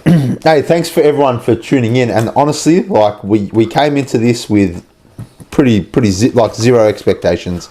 You know, we were hopeful, and we're very grateful, very thankful for everyone that tuned in. We had like 60, 70 people Yeah. tonight, which is amazing. What were we saying at the start? It was 0. We were saying, can you imagine we get on, there's like 0 people watching, man. It's just going to be like funny. And then we said, listen, if we get 10, 20 people, we'll be Perfect. wrapped, you know? Yeah, wrapped. So, yeah, we smashed But- that. Thanks, everyone, for watching. But we'll keep getting guests in. And, Yeah. And we'll keep talking. And you know what? You got the jumper. I'm fucked. This is bad. You're right. You're right, mate. No, the peanut went down the wrong way. But I got a Heimlich you on live. that was funny, man. Yeah, this show will get you through the pre-season. We've got some, as I said, we've got some guests too coming up. We're going to talk about some... Really interesting stuff. Yeah. So what we want to do is... I hope everyone was interested tonight. We actually went to a place where I didn't think we know with our parents and shit like that. But that's fine, man. And if... Hey, my throat's killing me. Yeah. do you wanna, yeah, you got to smash that. I wanted to try. My fucking voice. We've lost Rocco. I wanted to try some of the wine. Try it next week. Don't you want to try now? Try it next week. I've got to drive. Oh, that's true. I've got to drive. We'll try it next week. Yeah, so what we'll do is, so next week, hopefully, we will have a guest next week. Yep. It'll be the same. Who knows where the conversation goes to. We're going to have another record, maybe talk about a movie. Oh, I did want to talk about, but we'll do it next week, The Joker. You went to watch The Joker. Went to watch it yesterday. Yeah, we'll talk about it next week. That's cool. One of the favourites, but one of my favourites is The Dark Knight. I just want to about the new Joker movie. Yep. There's a lot of people talking shit about it, and you know, it's a musical and this that. And I'll tell you what, don't listen to the critics. Don't listen to people on Instagram and Facebook. Yeah. Go watch the movie yourself. Make your own mind up, because I actually quite enjoyed it. I thought it was a pretty good movie. So don't listen to critics. Go watch it. It's a, you know, you might hate it, but actually go and watch it this week. Yeah, we'll have something to talk about next week. And I'm going to watch it during the week too, because I haven't seen it. I love the Joker movies. As I said, Heath Ledger and The Dark Knight is one of my all-time favourite movies. Yeah, same. And one of we can argue about this, but I think one of the best performances ever by an individual. Absolutely. So, you know what? Next week we might set up, I might even, because I reckon it won't be copyrighted, I might actually set up where he got the voice from. And we'll see I reckon we can do that and talk about how he went about getting that character together, you know. Just quickly, there was one where I remember when he did the scene where he comes into the party, no one knew what he was about to do. And he's come in, and a lot of people hadn't seen him yet. And he came in, and some of the people that were acting and some of the extras actually got scared, and shocked at what he did when he came in, you know. So one of the great performances. So definitely what we're going to do is, that's going to be my thing. I'm going to watch the movie this week, and we're going to talk about it next week. We're going to also hopefully have Nadia on, and we're going to talk about some women's issues. Yeah, I think we're going to talk about women in the modern era, you know, and what it's about, and what's going on there, and what their thought is, and in the coming weeks we'll have a lot. The other thing is, while I'm here, it's a few weeks away. Can I do this? I reckon I can. As you can see, there you go. I can't read that. So it's a 24-hour stream coming the 19th and the 20th, which is in 2 weekend time. That's crazy. So it will start on Saturday the 19th at midday. We've got the Caulfield Cup happening, so we're going to start, Paul's going to start some sort of betting thing where everyone can get involved, and we're going to bet through the whole thing. Then we've got Arsenal playing that night. We're going to have a card opening, aren't we? Oh, I'm down. Yeah, absolutely. So we're going to have a card opening.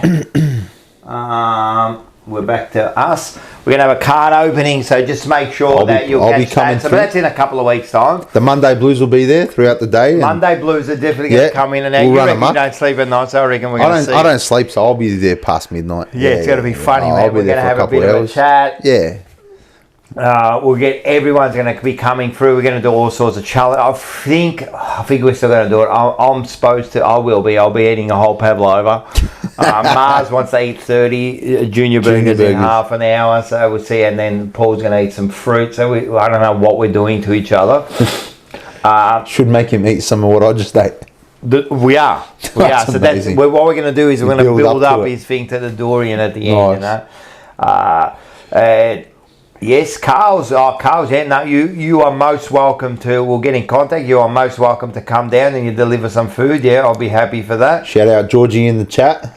Georgie, Georgie, we love Georgie. What a man! He's a champion. What a man! We'll get him on the couch. A great man. Sure you want to talk about a card degenerate, mate? Talk about degenerate. Full stop. He's top tier card. Yeah, just obsessed. He is. I think Mars and that are, but he's more, isn't he? He did a good pickup that night. Georgie had a couple of great unboxings. He was shaking. Yeah. He was shaking, holding the card like. Mate, you couldn't have. If you had to pick like a couple of cards, that would be it. Yeah. And you got them both. He got the best. He got some of the best cards you could possibly get, and they were Carlton cards. So Rocco, I reckon they could down 2 pavlovas. That's why I reckon I can do it. You know, and that's it. And what else? Have we got anything else we can? Seba just said he challenges himself to down a slab. Want to donate it, Andy? All right. I'll tell you what. I would watch him down a slab. All right. If you can down a slab, he will too. In how long? I've seen him. How long though? Look, I don't want to kill the bloke. No. We've got let's say a 12-hour, or like 12. You could do it easy in 12 hours. 6 hours. 3 hours. 3 hours. Fuck, you're gone. 3 hours, Seba. He says he'll do it easy. In 2 hours. All right, we'll give him 3. 2 hours, I'll do it, he said. Yeah, I know he said 2. You want to give him 2? Done. 2 hours. You're going to donate a slab? I'm donating a slab. From Bottle Pascoe. He's going to donate a slab and he's going to down a slab. Or you'd want to get... I think he'll start at 9, say about 8 o'clock. It'll have to be, yeah. So everyone should tune in at about 10. Absolutely. That's when the fun will start. You know what? I'll rock up after 10. I'll finish work at 10 o'clock. I'll be there. That's perfect. I'm coming straight after work. That's going to be a big night. Done. Come see me, Seba. Pick your slab. Yeah, we'll do that. And done. And that's it. And the boys are going to be in, and I'm sure we'll get everyone through. And, it's going to be a good night. Yeah, it's going to be a good night, and I hope everyone enjoyed. You know what? Like, share, and subscribe. Share this. Absolutely. Make sure you share it. Absolutely. Share it around. Look, we're trying something. Especially the Dorian part. Listen, we're trying something different here. Yeah. You know, we understand it's probably not for everyone, but we're having conversations for everyone. Yeah. So, mate, tune in. I hope you enjoyed it. Tell Let your us know mates. and put in the comments and that, and send us messages if you enjoyed what we can do to get it better. Like, seriously, we started this just off a phone call. Well, yeah, going, you know, we should do this, and we decided to do it, and we really had no concept of what we were going to do and that, and then we thought, you know what, let's try it. I hope everyone enjoys it. So, hope everyone enjoyed it, man. Mate, I enjoyed it. Yeah, I loved it. Thank you for tonight. Pleasure. What a champion, mate. What a champion bloke. Got to learn a lot about you, and this is what this is about. This is what it's about, of course.